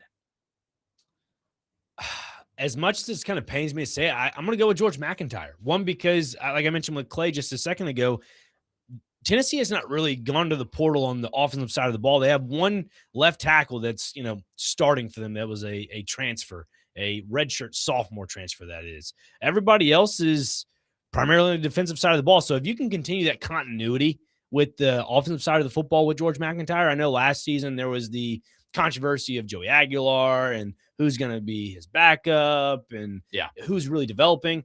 I think we talked about Jared Curtis and that adjustment factor from high school to college. I'll go with MacIntyre for the time being. This is a tough one because I think all 3 have the intangibles to be really good college quarterbacks. But I like the upside of Jared Curtis a little bit more than I like the upside of George MacIntyre, which is funny because they're both state of Tennessee, Middle Tennessee high school quarterbacks. MacIntyre playing at BA and Brentwood Academy, and then Jared Curtis at Nashville Christian. But I like the upside that Jared Curtis provides. I think he's ranked the #1 quarterback in the nation for a reason, depending on where you look. I think the system around him is a little bit better. I think the coaching situation just caters to him. And again, I'm not saying that I think Clark Lee or Josh Heupel is a better coach than the other, either one. I think they're both very good coaches. But if you were to ask me straight up which one I would take between Curtis and MacIntyre or even Brandon, I would probably take Jared Curtis just because of the upside. Kind of like Clay mentioned, he's going to make some freshman mistakes, but I think everyone in this debate is going to make some freshman mistakes because it's impossible not to, especially when you play in the conference like the SEC. But if you're asking me on pure upside and who I think is going to be the better player when it's all said and done at the end of their collegiate career, who's going to be a better NFL draft prospect, and who I would like leading my team if the season started today, I would go Jared Curtis. Yeah, I mean, that's fair. My only worry about the Vanderbilt offense is, I mentioned continuity with Tennessee, but it's to me that I've mentioned this multiple times before. Clark Lee has kind of adopted that same mindset as a guy in Indiana, and that's Curt Cignetti. Yeah. Grabbing certified players that are good enough to go from the G5 level to the Power 4 that are sophomores going to be juniors, upperclassmen. And we're seeing that right now with the transfer portal on the offensive side of the football for Vanderbilt, and that is Ja'Cory Thomas. Cole Adams, Bo Johnson, Lyndon Cooper, Micah DeBose. Like those are interior linemen along with positional players, receivers, that you can kind of help with the development of Jared Curtis. You wonder if you can find a guy that can stay with them as a junior to a senior to build some chemistry with Jared Curtis. I think to me, that's the biggest factor for a freshman quarterback is that chemistry. If you can't get that chemistry down in the first couple of weeks, you will struggle. That's going to be the story for all quarterbacks. Oh, sure. And on every single team. But you're right. And especially when you're a freshman playing in the SEC, it's about consistency. It's about chemistry. And it's about building relationships with your skill players in your offensive line. Can they protect you? And can you build that relationship with your receivers to go out and score some points? I think that's going to be the story. 615-737-1025 is the phone number. Let's go back to our phone lines and welcome in our friend Kenny the mailman, who's been on the line waiting very patiently. Kenny, go ahead. I love being in y'all's friend category. That's pretty cool. I have a piece of info here for you that I think single-handedly will shape who's going to be the SEC championship winner this year more than any other factor. What do you think that is? Oh, let me think about this. Hold on. Wins? Yeah, wins. Well, it's that crazy 5-game home schedule. Some teams will have 5 home games. Some will have 4 because they're going to a 9-game schedule. And guess what? What's that? 4 teams are only going to have 3 away games. Did y'all know that? I was familiar with that schedule change. I didn't know that's how many were the away games. I did not know that. Just think about that because Florida, Georgia, Texas, and Oklahoma, technically, they have a neutral game that's going to count as an away game this year, and that is not fair. when other teams are playing 5 road games to win a conference championships, and you got 4 only playing 3. And how is that equal? Can y'all name the 5 teams that are going to have to play 5 road games? And I guarantee you the SEC championship is not going to come out of that list. Do you know what 5 are going to have to play 5 road games? I think I can take an educated guess. Let's go with Arkansas, Kentucky, Mississippi State, Florida. No, not Florida. No. I'm trying to – Missouri? It's Arkansas, Auburn, Kentucky, LSU, and Vandy. It's supposed to rotate each year. And it's going to depend more on what your schedule is than your roster, because when you're loaded and have to play more road games than other teams, I had no idea why the SEC wanted to go to this. And every SEC fan I talked to, I don't think they don't even know it's starting this year. And they really don't think about the implications of it. But let me get off and y'all talk about that for a little bit. And I am just surprised. I still don't even know. I'd love to hear why they did this. Maybe y'all could tell me. Y'all have a great day. Thanks, Kenny. I appreciate the call. Yeah, it's an interesting point he makes there. And it's going to be something that, like he said, rotates here from here on out, just because, you have an odd number of games now. But I would like to think that teams that are not playing, let's try this. Hold on. How do I phrase this? Teams that are playing less road games in SEC conference play are probably playing more road games in the non-conference schedule. I would hope that would be the case. But it is interesting to me that, Kentucky, of course, being my team, Vanderbilt being the team of the station and the team of the city, they're playing 5 road games in a 9-game SEC conference schedule. That means you're playing more road games than home games in the SEC. Right. I would imagine your non-conference games are probably going to be all at home, or at least 2 of the 3, meaning you would play probably, 6 games at home and 6 games on the road, an even split right down the middle. And that's how I think it should be here in college football nowadays. But, teams like to take advantage of the new schedules, and maybe some team will end up playing, 9 home games and 3 away games. I think Joe and we touched on this a little bit last Wednesday, and it came down to this, and I'm sure this is probably what it was. Maybe Greg Sankey looked at the numbers. I don't have the numbers in front of me. Came down to TV ratings per team, I guess college team in the SEC, what they bring in. Obviously, ESPN has their TV deal with the SEC and also with the ACC. So you wonder how much money those SEC teams bring in, not only for TV money, ticket sales. Well, he also said neutral site games, so you factor that in maybe a little bit. But I think those are the 2 key points when it comes to why certain teams are having more home games. Because, let's talk about it. The blue bloods of the SEC, like Texas, maybe include Oklahoma, for sure, Alabama, Georgia. And I think for Alabama, they're a great example of this. Alabama that seems to be in a little bit of a limbo with Kalen DeBoer, even though they signed him to a 7-year deal or something like that. Which still blows my mind. I'm like, what are we doing here? Yeah. So to me, with a team like that's always been a bona fide blue blood team in the SEC, you want to make sure they still have the TV money involved with that. That's what keeps them around. That's a great point, because respectfully, what would you rather watch at 6:00 on a Saturday? Alabama at Georgia, or Arkansas at Missouri? Who's going to draw more viewers? Who's going to draw more money? Who's going to draw more ticket sales? Probably the first one. Just an educated guess. We'll wrap us up on this conversation with this. Keegan on our text line says, serious question. Who's the doormat of the SEC now?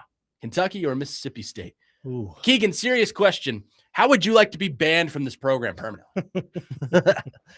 I mean, I think both teams are going to be improved this season. Sure. Both teams play some tough schedules. For Kentucky, I'd be thrilled with 8-4, just with the schedule and the way things have been trending. I mean, I'm trying to think of I would say South Carolina. Yeah, South Carolina, Arkansas. Those teams are still at the bottom for me. Auburn, maybe. Yep. Auburn might improve with. They might get better. It's a possibility, but no, I think South Carolina and Arkansas are those are probably the 2. Like one's for the front door and one's for the back door, or the garage, or that side door where you open it up and it comes right into your kitchen. Yeah, like an old sitcom. Yeah, and it has the doggy door underneath. Yeah. That's what they use for Georgia and Mississippi State when we just waltz right through South Carolina. That's right. Well, they just leave the garage open for that. 615-737-1025 is the phone number. Coming up next, A big night for the Nashville Predators. It's the NHL draft lottery. The Predators have a 3.5% chance of hanging on and getting to that number 1 overall pick. The odds are against them, but how much would the trajectory of the franchise change if the impossible were to happen? We'll discuss that coming up next, right here on Next Man Up. Connor Nute, Nick Frazier, Parker Kelly here with you on 102.5 The Game.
Welcome back in. Next man up here on 102.5 The Game. Connor Nute, Nick Frazier, Parker Kelly here with you.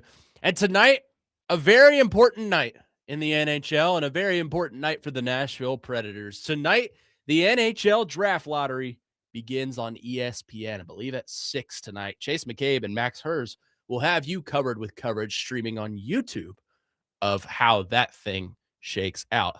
The Predators currently have the 10th best odds to earn the number 1 overall pick in the NHL draft. That is a 3.5%. It can be done. We saw it last year. The New York Islanders had the same percentage and landed the number 1 pick, of course, drafting Matthew Schaefer, the defenseman, and he had a pretty good season for them this year. Yeah. If the Predators can somehow luck out and get the number 1 overall pick in this NHL draft, how much of a franchise changer is that for them? Massive.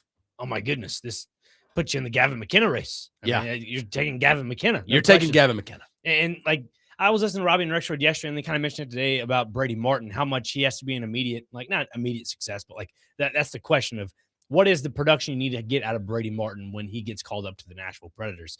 To me, if you win the draft lottery and you go grab Gavin McKenna, I think that kind of that suffices some of the talk about Brady Martin. All the attention is all on Gavin McKenna to produce at the highest level possible. Again, if Brady Martin turns out to be a success, that's fantastic. Obviously, being a first-round pick, we're just seeing the late bloomers of first-round picks, like the hockey does. That's how a lot of those draft picks happen. Is it takes them a couple years to really develop, like a Matthew Wood, Joakim Kimmel. We've talked numerous times. Ozzy Weisblatt, like who else? Would I'd say is a first-round pick that I'm trying to remember. Luke Evangelista. Yeah, Evangelista. Like all those guys are starting to now flourish. That's what you really need. But if you add McKenna to the equation, it puts you in the playoff race immediately. Yeah, no, I would agree. And, that's the kind of prospect that you don't even send down to the minors. You just go. I'm not going to compare him to, the generational prospect like Bedard or McDavid or someone like that. Celebrini. But do you know who his pro comp is right now? Who's that? Patrick Kane. Love it.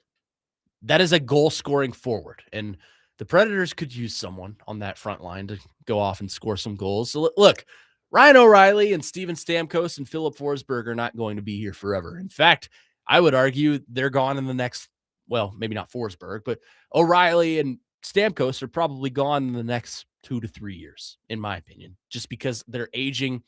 They're still producing, but they're not the player they once were. Maybe O'Reilly has the argument for that. He had one of his better career years. But my point is they're not going to be around forever. If you draft McKenna, he is the cornerstone piece of your franchise for the next decade plus, and a very good one at that. Look, if you don't get McKenna, I still think there's very good prospects at the top of this draft. Ivar Stenberg is very good. Caleb Mahorda he's a forward as well. There's a couple of forward. There's some good defensemen at the top of this draft too, which, let's be honest, the Predators probably need that. But McKenna is the crown jewel of this draft. And the odds are against you to get them. Not impossible, but you got a 3.5% of doing so. Better than zero. Better than zero. As it is said in Dumb and Dumber, you're telling me there's a chance. So let's see if they go out and do it. Do the balls shake out the way that they're supposed to? Yeah, let's see if that does happen. And you made the player comp of Patrick Kane. Look, if that were to be the case of Gavin McKenna, the Nashville Predators, and then you end up getting a 70-point production out of him his rookie year, kind of similarities of what Patrick Kane did with the Chicago Blackhawks. I mean, that you're getting everything you can get out of a guy like that. Again, you missed a lot of the point production this past season. You just kind of relied majority on the Stamkos-Forsberg combo because those are your 40 goal scorers. And so you kind of need something else minus the 40 goal scorers. And if you can implement a young player like that, we'll see what happens. Yeah, overall, it's a big night for the Nashville Predators, a big night in the NHL. You can catch our coverage streaming on YouTube with Chase McCabe and Max Hers beginning right as the draft lottery begins at 6. That should be a fun time over on YouTube and easy to access. So you'll hear a lot from them tonight. Big night. We'll get to react to it tomorrow. I will with Corey Curtis. You will with Chase and Big Joe. So big night. We'll see how the Predators fare in this one. Knowing the Predators' luck, they're going to drop to pick number 12. But, the league hates us, apparently, according to all the texts I'm getting and according to my intuition. But we'll see. There's a chance.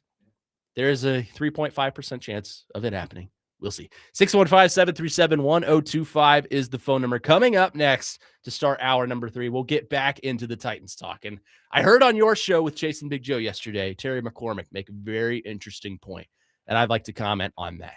Is it more likely that we see Will Levis come back to the Titans this season as a backup quarterback? We'll discuss coming up next right here on Next Man Up. Connor Nute, Nick Frazier, Parker Kelly here with you on 102.5 The Game.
Final hour here on this Tuesday. Next man up, Connor Nute, Nick Frazier, Parker Kelly here with you. Jake Lyman off celebrating his honeymoon, but we are here with you broadcasting from the Busy Bee Plumbing, Heating, and Air Conditioning Game National Studios, home of the $99 yearly Beehive membership, where the buzz is always about great service. And we've talked a lot of football today, pro and college. The text line is coming after me saying Kentucky is now the bottom feeder of the SEC across all sports, which is just false. Can't agree to that. No. I mean, basketball is bad, but you want a bold prediction on this show? Oh, boy. I'll take a bold prediction. Will Stein will have Kentucky in the college football playoffs within the next 3 years. I can get behind that. I don't know. Yeah, you wanted bold. I gave you bold. I mean, Well, I learned last night, I was wondering, why is Will Stein so good at recruiting in football? Then I saw a picture of him at the Kentucky Derby with his wife, and then I realized, oh, he's always been pretty good at recruiting. His wife is stunning. Anyways, we've talked football. We've talked hockey. So now it's time to talk about more football. Yesterday, I was listening to Chase and Big Joe, and you guys had Terry McCormick on from Main Street Media. And you let me know when you have that clip ready, and I'll toss to it. But he made a very interesting point in talking about Will Levis. And, you know, Will Levis has kind of gotten the narrative around here that he's not going to be around. I subscribe to that narrative that I don't think he's going to be around once the season starts. I think they're going to let him ride out the training camp, maximize his value, see if they can get a trade going. If not, then they'll just cut him. I feel like they're going to carry only two quarterbacks, that being Cam Ward and Mitch Trubisky.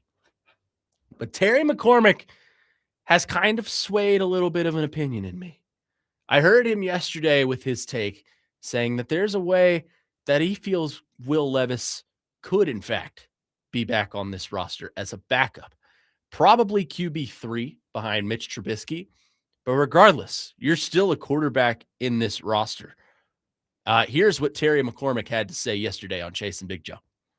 I'm starting to think, and this is going to sound crazy to you guys, but I'm starting to think that Will Levis may end up being here. He may end up being here as a backup quarterback on this roster unless somebody, some team has somebody get hurt in camp and, they want to acquire a quarterback on the fly that has some experience. So, because, and maybe it's just lip service, but Dable had some very complimentary things to say about Levis on Saturday when I asked about it. And, who knows? I mean, it's gone on this long, and I'm kind of surprised that he's still here and hasn't been traded.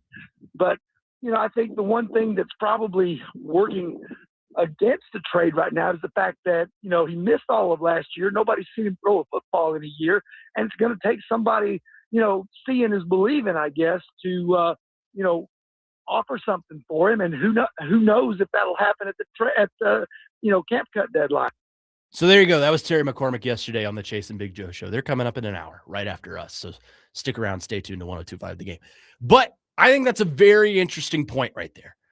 He made the point that it's gone on this long. And we've been talking a long time about when will the Titans move off of Will Levis? Will they trade him? Will they cut him? Have they given up on the experiment? I still think so.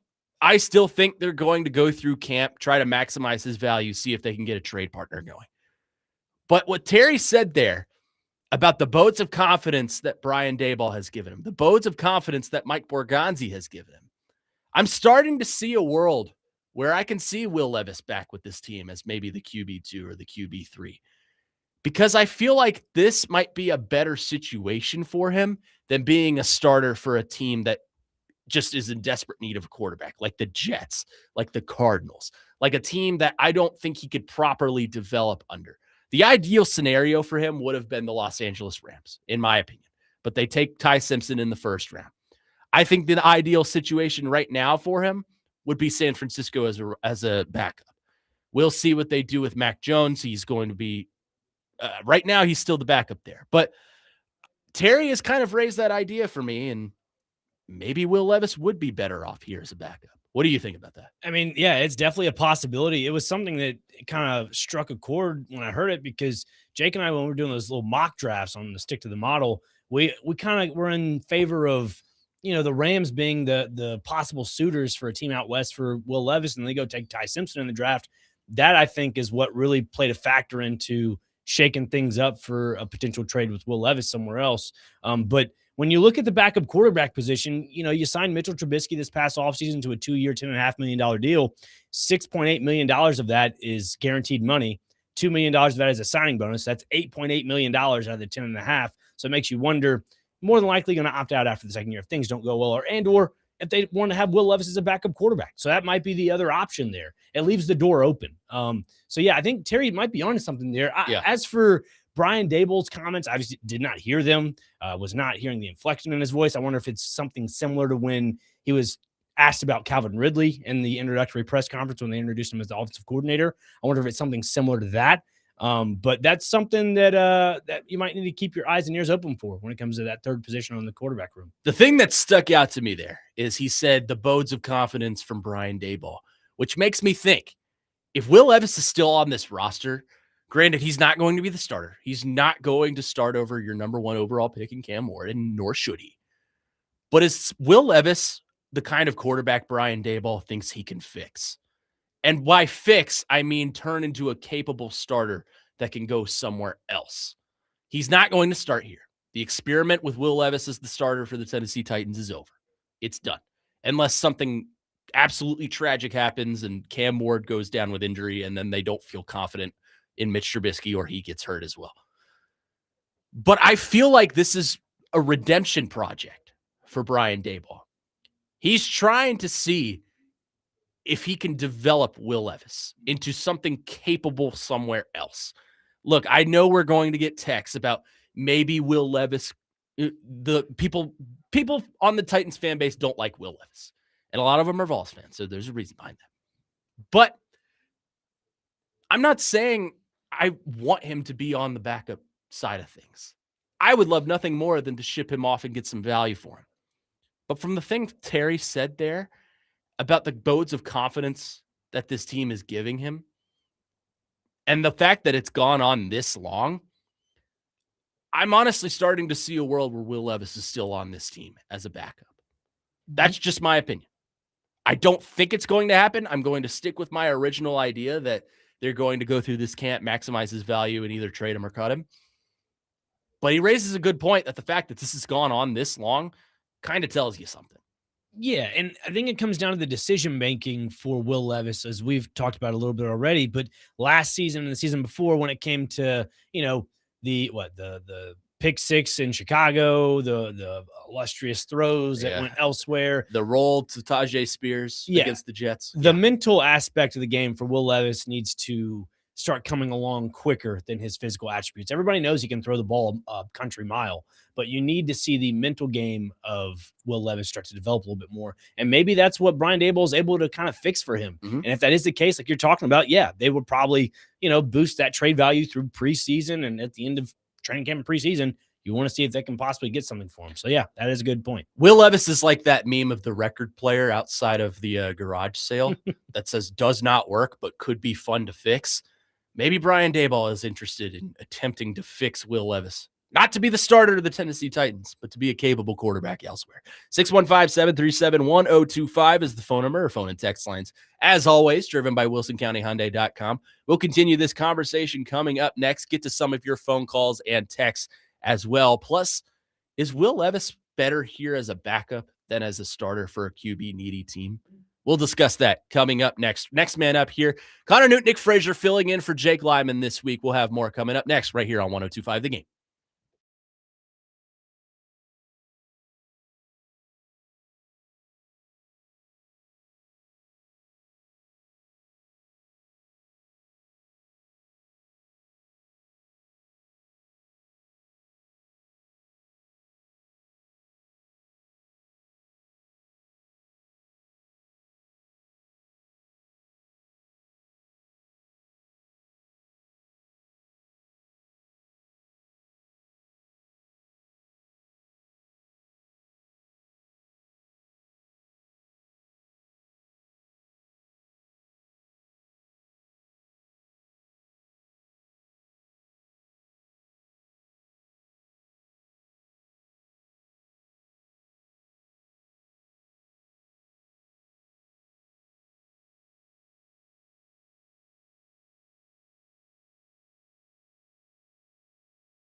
Next man up here on 102.5 The Game. Connor Nute, Nick Frazier, Parker Kelly here with you on this Tuesday, discussing Will Levis. And we've made a lot of you mad. A lot of you Titans fans do not like the idea of Will Levis being involved in this roster whatsoever.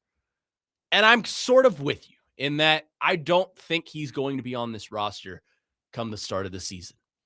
But Terry McCormick's comments yesterday on Chasing Big Joe have sort of instilled some thoughts in me on what if he is. And a lot of you don't seem to agree. We'll get to your texts right now. Let's do that. Let's see. 8395 says, guys, cut the crap with, quote, maybe Will Levis will be the backup talk. The backup's job is to just not lose the game. Levis only did one thing well, and it was find a way to lose the game. Stop it. Get some help.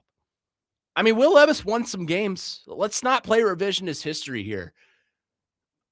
I'm sure, myself included, we all thought Will Levis had something after that debut game against Atlanta where he had 4 touchdowns. We all thought Will Levis had something after that comeback win in Miami on Monday Night Football. Will Levis won some games. His second year, yes, he did way more bad than good, and he lost way more games than won. But Will Levis, he has not only proven that he can lose games, he's got some intangibles there. And obviously that's something Brian Daboll likes. Obviously that's something the Titans feel that they're willing to hold on to for the time being. It's a matter of, are other teams interested in that? And whether or not they tried to shop him during the draft, I'm not sure. If they did, obviously the value wasn't enough to their liking. So I think we're undervaluing Will Levis for the sake of he is no longer the starter. And that's understandable. I get that. You don't like Will Levis. But he's got some intangibles to him. And obviously that's something that intrigues the Titans. Yeah, and also, too, like I mentioned last segment, to the texture's point about, stop talking about Will Levis being the backup role. To me, it's not the backup role. It's that third quarterback option if the Titans want to carry 3 quarterbacks. Because when Brian Daboll was in Buffalo, carried 3 quarterbacks. It was Kyle Allen, Mitchell Trubisky, and Josh Allen. Those 3 in tandem. So I think it's better to have more than just 2 quarterbacks, because say if something happens to Trubisky and say Cam Ward's already out of the equation with a potential injury of some sorts, it makes you wonder, well, who's that third emergency option? Will it be Hendon Hooker? Will it be Will Levis? You don't know. There obviously would be that situation where they dress, but I mean, again, it's a emergency situation. So I'm not saying that Will Levis is, bad. It was something that I mentioned last segment about Brian Daboll. It's the mental game that needs to develop for Will Levis. And if that can happen, then I could see him being a possible third quarterback on this roster. Chris says, guys, Will Levis had the worst O-line in the history of the NFL. They are not going to cut him. That's another factor. Do you think Will Levis would be better off behind a capable offensive line? Sorry, I had a thing in my throat. That's all right. Yes, I do think he would be better off with a capable offensive line. Like you mentioned in the last segment, and like we're mentioning here, he's got some mental makeup things he's got to solve out. He's got some decision-making problems, obviously. But he's got talent. Like, let's not act like he doesn't have talent. I think we're all playing revisionist history here and saying Will Levis, he was so bad. But there are also factors that played into that. Like, the chemistry between him and Calvin Ridley was never there. The offensive line, like Chris mentions, is one of the worst in NFL history. He also didn't have Derrick Henry his second year. And I think that complements a lot. And, we're going to start to get into the conversation, I'm sure, of people texting, well, you could have re-signed Henry with the money you paid Pollard. To which I respond, he did not want to be here. We have been over this countless times. He did not want to be here. I'm trying to look glass half full here on Will Levis. Do I think he'll ever be the starter again for the Tennessee Titans? No, nor should he. You've drafted Cam Ward. The Will Levis era is over as the starter. But obviously the Titans feel that he brings some sort of value with the bodes of confidence that they're giving him. Mike Borgonzi, I think, likes the value. Brian Daboll likes the value. And something to think about here. Who did they bring in this offseason in connection to Will Levis? Wan'Dale Robinson. They were teammates on that 2021 Kentucky team. Again, I am not in any realm of possibility saying Will Levis needs or should be the starter of this team. But there are signs out there that are saying they have some sort of relationship with Will Levis, and they're okay with bringing him into a backup role. I wouldn't do it, but there are signs out there that are telling me otherwise. So in the first hour, and phenomenal comparison. I like that, the Wan'Dale Robinson, Will Levis thing, because I kind of forgot about that. Thanks for bringing that to light. When it comes to the Titans of 2015 and 2016, and we're talking about the offensive line and Marcus's production, could that be a potential thing for Cam Ward to produce on as well? Look at that quarterback room in 2014 before Marcus was drafted. Zach Mettenberger, Jake Locker, Charlie Whitehurst. Fast forward 10 to 11 years later to now, Cam Ward, Mitchell Trubisky, Will Levis. If that is the three that they hold on to. For sure, two of those three will be held on to for the upcoming season. But if Will Levis is held on to for that third spot, to me, I'd be more comfortable with that than just going to grab a no-name off the street. Or, again, yes, Hendon Hooker is here, but I'd rather have a guy potentially in Will Levis than Hendon Hooker right now, just because of the value that he brings on the team, the continuity he brings with the players, and chemistry. So I'm sure Vols fans are just in an uproar after that. But they're going to come after us. That's just something that you need to keep a factor into, is the continuity and chemistry with these players. The other thing with Will Levis, he didn't play last year, not because he was the backup, which is, of course, the main reason. Sure. He had that injury. He had that elbow or shoulder injury. He had a crater in his shoulder, essentially. Yeah. We don't know how much he's developed and learned and progressed since that surgery. We haven't seen him play in a year and a half. So, look, I understand. Will Levis was bad as a starting quarterback for the Tennessee Titans. I am in no way promoting that he should ever come back to be the starter of said team. He was bad. As Keegan says, it's in the past. But there are signs out there, and I'm telling you to watch for these signs, that the Titans have some sort of faith in him. Again, if you were to ask me what I would do, I would maximize his value in training camp and sell him off. And look, this could all totally be a smokescreen to try and get someone to bite and make a trade for him. But for his situation, would he be better off here as a backup than as a starter elsewhere with a coordinator that isn't as quarterback developy as Brian Daboll is? Like, if he were to be traded and shipped off to New York and be the Jets quarterback, would he be in a better situation than he is here? No, I don't think so. No, he would just fall to the bottom of the totem pole, unfortunately, unless, he decides to prove himself in New York in a very, populated market where they are very critical of quarterbacks, especially for the Jets' sake. Maybe he can do something for his name, but no, I think he is better off here in Nashville, developing under Brian Daboll and just figuring out his own ways in I'd say, less congested environment where he doesn't have all the pressure on his shoulders. Yeah. 0900 on the text line says Levis had no O-line or great wide receivers. He was slinging it all over the yard. All of his mistakes were trying to do too much. If one thinks Levis just can't play at all, then they are completely clueless. And that is the point I'm trying to make here. There is some level of talent to Will Levis that obviously is keeping him around.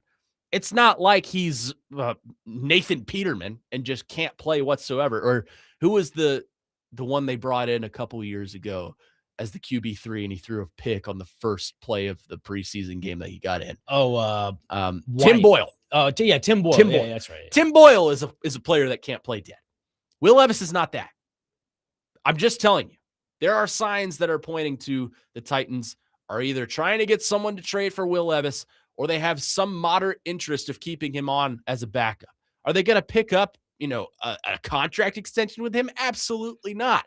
If at best he's going to run out his contract here. It's over.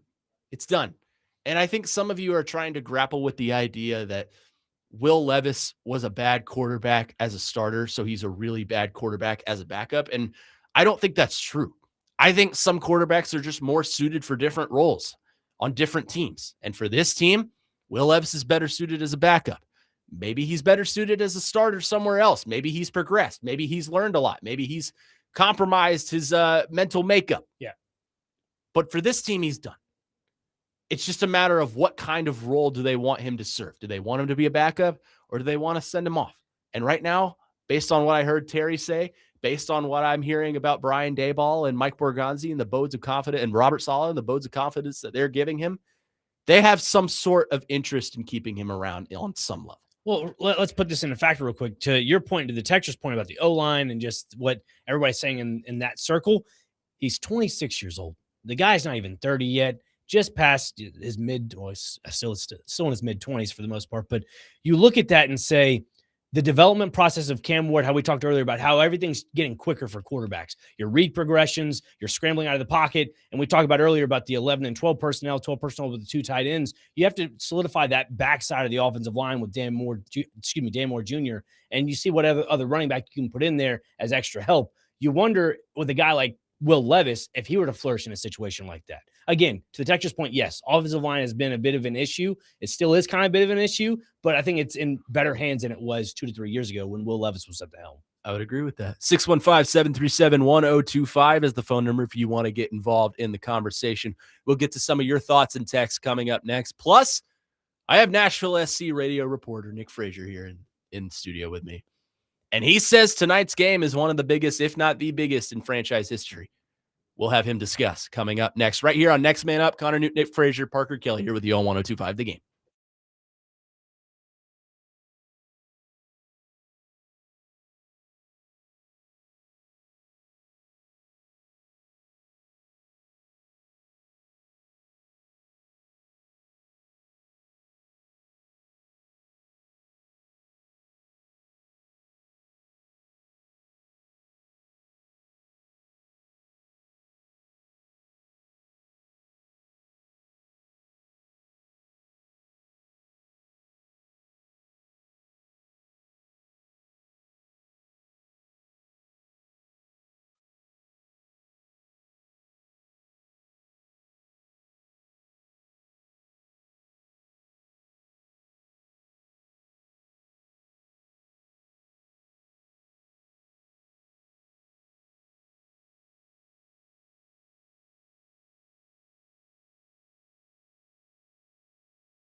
Welcome back in. Next man up here on 102.5 The Game. Connor Nute, Nick Frazier, Parker Kelly in for you today. Jake Lyman out the remainder of the week off on his honeymoon. So I will fill in the majority of the week, and then Nick Frazier will have something for you on Friday. I don't think Parker's here either, so we'll have to figure it out. I got something. Y'all be surprised. This will be pretty good. You're going to be running. It's like a one-man show here. I got something to tease later on, maybe. I don't know. Waiting on not now. I'm just saying later on in the week. Do you? Maybe. Yeah, maybe. A little bit of breaking Titans news for you. This comes from Paul Kaharski. The Titans will not sign any player from their 58-player tryouts from rookie mini camp this past weekend. Are we shocked? No, not really. Probably not. My apologies to Brock Rechsteiner, who I was hoping would be signed so I could see Scott Steiner around Nashville, but that unfortunately will not happen. I saw Caden Salter, who was trying out for quarterback for the Titans, is now signing with the CFL. Good for him. So good for him. Wish him nothing but the best. Yeah. Former Vol, Caden Salter right there. Speaking of Tennessee sports, and not the University of Tennessee, more of the state, specifically the city of Nashville, there's a big game going on, not here, but for a team in gold in the city of Nashville. Nashville SC playing in what Nick Frazier describes as the biggest game in franchise history. Care to explain more, Dr. Craig? Yes, this is the CONCACAF Champions Cup. So for those that are not familiar with it, Nashville's been participating in this tournament since the beginning of the season. Basically, if Nashville wins tonight in the second leg, they cannot allow a goal. If they allow a goal, they have to win outright in regulation by more goals, obviously, because away goals matter more. So it's aggregate, right? Yes, it is aggregate. Thank you. Angel Correa was the one that scored the goal here in Nashville that gave Tigres the 1-0 advantage. Again, one away goal kind of equates to 2. So if Nashville can win 1-0 in regulation, that then forces extra time. Then after extra time, if things are still at a stalemate, they go to penalty kicks. So for Nashville's sake, they're going to be without Eddie Tagseth. They're going to be without Sam Surridge. Tagseth was injured, I think it was, in the Tigres first leg here at Geodis Park last Tuesday. In a knee, kind of a knee injury. I'm not sure if that was really on contact or no contact, whatever. But then Matthew Corcoran stepped in the game and subbed in for him. Sam Surridge, who a couple weeks ago came in at halftime, coming back from a hamstring injury, and ended up scoring a brace, 2 goals in the second half for against Charlotte as they won 4-2. Then following that was not available for the first game of Tigres. It was reported before the game that Sam Surridge has a different injury, and that was a lower back injury that would be week to week. So yesterday, BJ Callahan said in his match press conference that before they headed out to Monterey for the game, that they'll be without Eddie and Sam. It makes you a little nervous if you're a Nashville SC fan, but yet still very optimistic. The one issue I have when it comes to Nashville SC controlling play in the midfield, I even asked BJ Callahan about this after the match last Tuesday, and why this game or that first leg was suitable more for a guy like Eddie Tagseth in the midfield rather than a guy like Matthew Corcoran. It's the second balls, the challenging balls that, are up in the air, the aerial duels, along with winning the ball in position on the ground. Eddie Tagseth is more of your roughhouser type, lower the shoulder type thing, whereas you have a guy like Matthew Corcoran, who's a midfielder that is more of a catalyst style, artistic, has more of those long balls out angling towards the left and right flanks, where you could see a guy like Christian Espinoza or a Warren Madrigal. Since Sam Surridge will not be in the lineup probably for tonight, you got to look at a guy like Warren Madrigal, who set as that number 9 up top, and you have Hani kind of offset behind him. It's more about the style of play than it is the positional value. Warren Madrigal has been playing on the left flank in that little 4-2-2 formation that BJ has concocted with this roster. So it'll probably be for your starting 11, Brian Schwacke in net, Maxwell Woleji at center back, along with Jason Palacios, Andy Nahar at right back. I'm still curious about the left back position, but my gut's still telling me Reed Baker-Whiting will serve as the left back. He's struggled the last couple matches when it comes to CONCACAF Champions Cup. I was able to ask him about that after the game 2 weeks ago, and how, I asked him what Andy Nahar has been like for him. And he mentioned that, it's still a tough task for him to kind of go back and forth on defense, but he's capable of doing so. It's more of just adapting to the style of play that Nashville plays, and that's quick in transition. So that's something to keep a factor into as well. But you'll get your center mids, probably going to go with Patrick Yazbek, Matthew Corcoran. Your other attacking midfielders, I'd probably say Alex Moyle on the left, Espinoza on the right, Madrigal up top, followed by Hani Mukhtar behind him. So that's probably going to be your starting 11 tonight. If I'm wrong, I'm wrong, but that's my projected starting 11.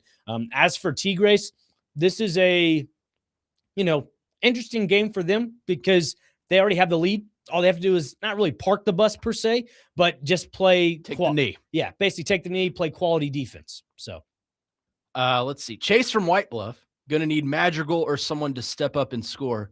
Let's see if I can read this correctly. I think that's the 34th minute of last game. 0.3 goals expected, which was last game, which was pretty bad. Yeah. Yeah. Nick Frazier doing something I could never do, and that's explaining soccer to you. So it's all right. It's all right. I know that you put the ball in the net. That is, look, I'm not going to lie to you and tell you I know much about soccer. I know the rules. We all learn. That's great. We're learning. I am excited for a World Cup, though. That was going to be fun. That'd be great. And I will say this, too, about Nashville SC standpoint. For the fans out there that are optimistically concerned, as I like to coin it, you look at Nashville, what they did this past Saturday as they drew 0-0 to Philadelphia Union, the last place team in the East versus the first place team in the East, which is Nashville SC. Don't look too much into that because there was a heavy rotation of players when it came to the starting 11. Obviously, you still had Schwacke, Wileji at center back. Jack Mayer was in at center back for Jason Palacios, a guy that's taken a lot of, time on the field, along with Josh Bauer, who was playing right back for Nashville. He was more of a guy that played last year in the U.S. Open Cup for NSC, whereas you normally have Nashville's Andy Hart right back for these type of games. So they made sure to, rotate some players to make sure everybody's ready and fully healthy for to play in Monterrey at El Volcan tonight, taking on Tigres. So would this be considered a championship, or is it just kind of like a tournament championship? This is a championship for sure. Again, soccer has its different tournaments. I always ask because I'm never clear on the answer. The CONCACAF Champions Cup is basically the best club team in North America. So it's teams that play in Canada, teams that play in Mexico, and teams that play in the U.S. Okay. So it's not like the U.S. Open Cup where teams that play in the third or fourth division of American soccer. It's nothing like that. It's more of teams at the top level of each country play in this tournament. Okay. I always ask for clarity because I'm never quite sure what is actually a championship in soccer. Yeah.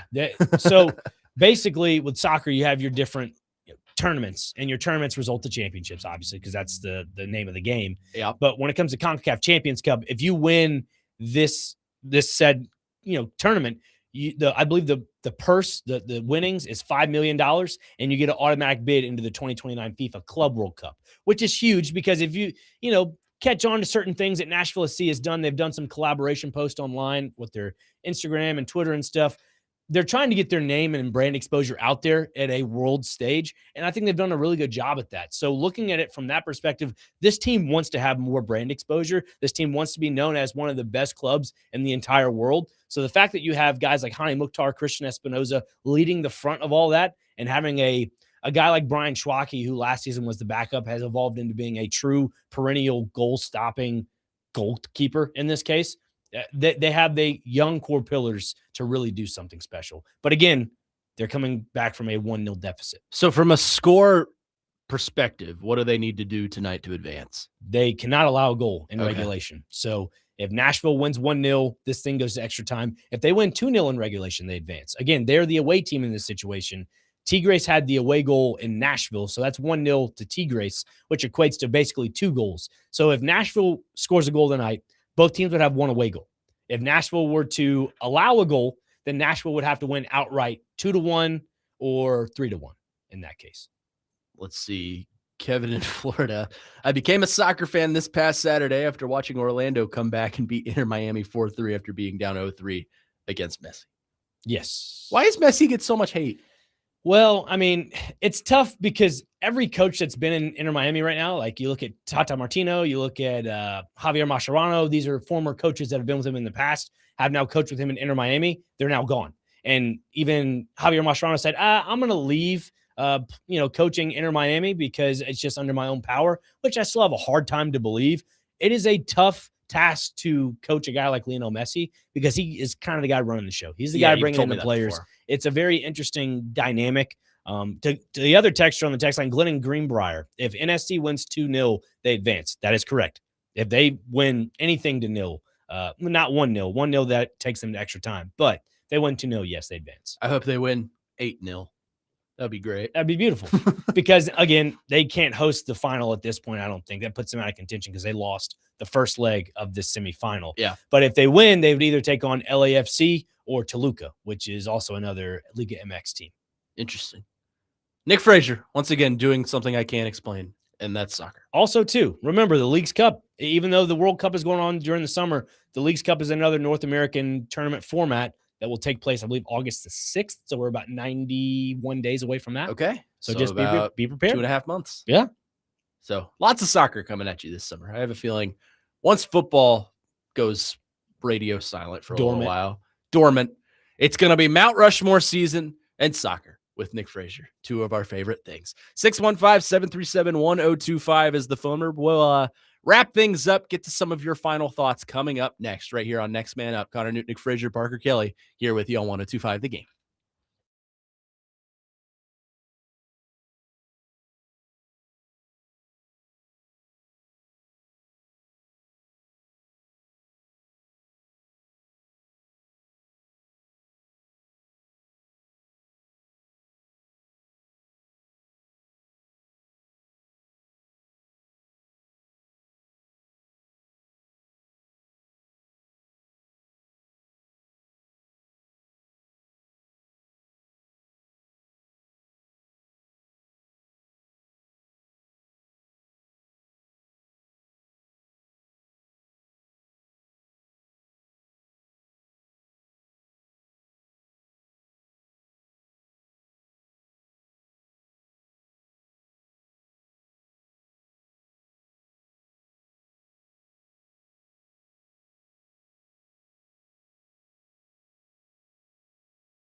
Who is this?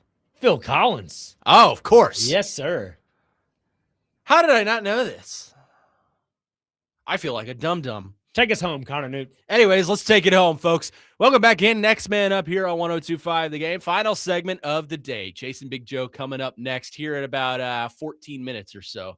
Dr. Crane will probably stick around for that one. It's almost like he's paid to do that or something. I think so. Something like that. Something like that. Let's get to some of your lingering thoughts kind of on the Will Levis discussion, just to tie a bow, put a knot on things. Let's see. Andy on the text line says, I feel the Titans have two of the top quarterbacks of the 32 starters, Levis and Ward. Tons of talent, plus a year and a half to mature. I don't know if I would go that far, just because you look at the 32 starters across the league, like even some of the lower echelon ones, like would you rather have Jacoby Brissett or Will Levis? I might lean Jacoby Brissett. I would lean Jacoby Brissett. Aaron Rodgers is an old man, but I'd rather have Aaron Rodgers right now than Will Levis. I don't know if I'd go top 32, but I would definitely go top 40. Like, I think Will Levis is probably a top 40 quarterback in the league. Would you take Will Levis over Kyler Murray? No. Interesting. I would say, well, it depends on the situation, because I think Kyler Murray has the opportunity to kind of grow under Kevin O'Connell, kind of like what he did for Sam Darnold. And look, Sam Darnold's always going to be the poster child of this, of can a quarterback that failed somewhere go elsewhere and be an MVP caliber quarterback? Tell him, Nick, we haven't sold our Kyler Murray stock. Not yet. Tell him, Nick. I haven't sold Kyler Murray. No. I still believe in Kevin O'Connell is a wizard. Yes. Yeah. We'll just got to hold off on that for a little bit. We're all got some stock in Kyler Murray. I mean, look, we're about the same height. So, I mean, he was drafted number one for a reason. Right. Granted, it was to the Arizona Cardinals, which, as Joe describes, is the most hapless franchise across all sports. But he's a first-round quarterback. He's still got some promise. I believe in him. Yeah. If he sucks this year, then I'll give up on him. But he's working with Kevin O'Connell, who's a quarterback guru. So we'll see. Gino says it would be such a Titans thing to happen. Levis goes somewhere else and excels with a better offensive line like Sam Darnold, while Cam continues to look like a questionable franchise quarterback. Yes, it would. It would be a very Titans thing. And look, I don't know what's going to happen. None of us know what's going to happen with Will Levis. What I would do is maximize his value and try and move off of him. But like I mentioned, and like you and I have talked about, Nick, based on what I've heard Terry say and some of the interviews I've heard with Brian Daboll and Robert Saleh and Mike Borgonzi, there's something that leads me to believe that they still have some faith in Will Levis. And there's a reason that he's still hanging around and on the roster. And in fact, they've brought in guys that he's familiar with. Wan'Dale Robinson. So I'm not sure what's going to happen to him. If it were me, I would do it one way. But there are signs that point the other direction for the Titans. And I think Titans fans, whether you love Will Levis or you hate him, you're just going to have to accept that fact. There are a lot of people that are trying to play revisionist history with Will Levis. Well, he was bad from the get-go. And quite honestly, that's not true. He had moments where he looked good. I will always go back to that Atlanta game where they were in the Love You Blue Oilers throwbacks, and he was slinging the ball around the yard, had 4 touchdown passes that day. I'll always go back to that Miami game, that Monday Night Football game where he led a comeback, and it's no fault of his own. I mean, some of it is. He's got some horrible decision-making, but we haven't seen him play in a year and a half. Who knows? Maybe he's matured. Maybe his decision-making is better. Maybe his arm is better. What was the number one praise he got coming out of that draft? Oh, the arm talent. The arm talent. The arm strength. There are intangibles there, things that you can't measure, things that are talent-wise make him a good quarterback to have on your roster. And let's not forget, too, he was out west, probably hanging out with one of the Palmer brothers, kind of, dialing back in. And the Anaheim Ducks. And that, too, and the Sacramento Kings. So a guy is just loving the out west life, but maybe that's a good reset for him. You never know. Like having that extra time off away from the game, it kind of helps you, just detach yourself and recalibrate your brain, get back to your old self. Because, we've all had that. We've all had the points of your low points, your high points, and then you just got to try to figure things out and get back to where you were before all that. It's a journey. And, Will Levis has had a journey. He's had the ups and he certainly had the downs. I'll never forget that Bengals game where he Oh my goodness, he looked like the worst quarterback of all time. And I think that's what's the lasting memory for a lot of Titans fans. Will Levis gets a lot of unnecessary hate just because of his tenure as the starting quarterback. And we're never going to see him as the QB1 of the Titans ever again, not by choice at least. You just got to get it out of your brain that Will Levis is this unrecoverable project of a quarterback. There are intangibles there. There are intangibles that the Titans like, I feel like. And I think signs point to that. I'm certainly sure there are things of interest across the league from him. It's just a matter of, does his actual value line up with what the Titans want in return? I'm not sure. We'll find out this offseason. TBD. Indeed. Very TBD. Texter on the text line asks, we were just talking about Nashville SC. Justin in Greenbrier says, how would fans be able to watch the match tonight? I believe that's on Fox Sports 1. Okay. So, yeah, so national television. Yep. Indeed. That's kind of where a lot of those FS1 games are, or a lot of those CONCACAF games are. Now, sometimes in weeks past, they've had some other programming on beforehand. So you have to go on the app and watch it through the app. And then when it goes over to cable television, you turn it over and all that fun stuff. But I mean, if you have like a little Roku or something, you just keep it on the app. Who doesn't have a Roku these days? Tell me about it. Roku's great. I mean, I got 5 of them for every television. Really? Because I don't have like smart TVs for every TV. Yeah. So, you know, I guess the old boomer in me, I don't know, the 95-year-old guy. The 85-year-old. I bought a RC converter for like an old 1950s Zenith television. And people out there that are listening, you probably know what I'm talking about. I got like it's my grandparents' television, but they only got like 2, 4, and 5 on it. So I got a RC converter, plugged up a HDMI port to it. I made it a smart TV, a 1954 smart TV, man. Can't go wrong. Yeah, you can't go. I mean, smart TVs, smart TV and YouTube TV multi-view are the 2 greatest inventions of the modern era. Oh, yeah. For us sports people. And then nowadays, your multi-view looks like, well, one TV, you'll have the NBA finals. The other, you'll have the NHL Stanley Cup playoffs. The other, you'll have like Family Feud. And then the other one will be like Fox News. That's what multi-views are comprised of these days. Yeah, it's valid. I don't know. Zenith was a big company back in the day that had a bunch of entertainment center stuff. Like my grandparents still have their like Zenith Entertainment Center of like a record player inside of it, AM, FM radio. And you can just plug that big old box television. It was a dinosaur, heavy as all get out, but it was still works. I love it. That's why I grow an appreciation for stuff like that. I think that's just stuff that should stick around instead of just be thrown in the trash. We are a technologically advanced era. Nick Frazier, good show today. Thank you for joining me. Always a pleasure. Likewise. For Tony Tuesdays. Although I think this is my first Tony Tuesday with you. So history was made today. Tomorrow, of course, we love Tennessee. What a great, great state. Tomorrow, of course, Corey Curtis from News 2 will join me here on the program. I'll be back with you here on Next Man Up. So will Parker. We'll see you tomorrow. Chase and Big Joe coming up next from noon to 3. They're in here in studio, ready to go. Don't go anywhere. You're listening to 102.5 The Game.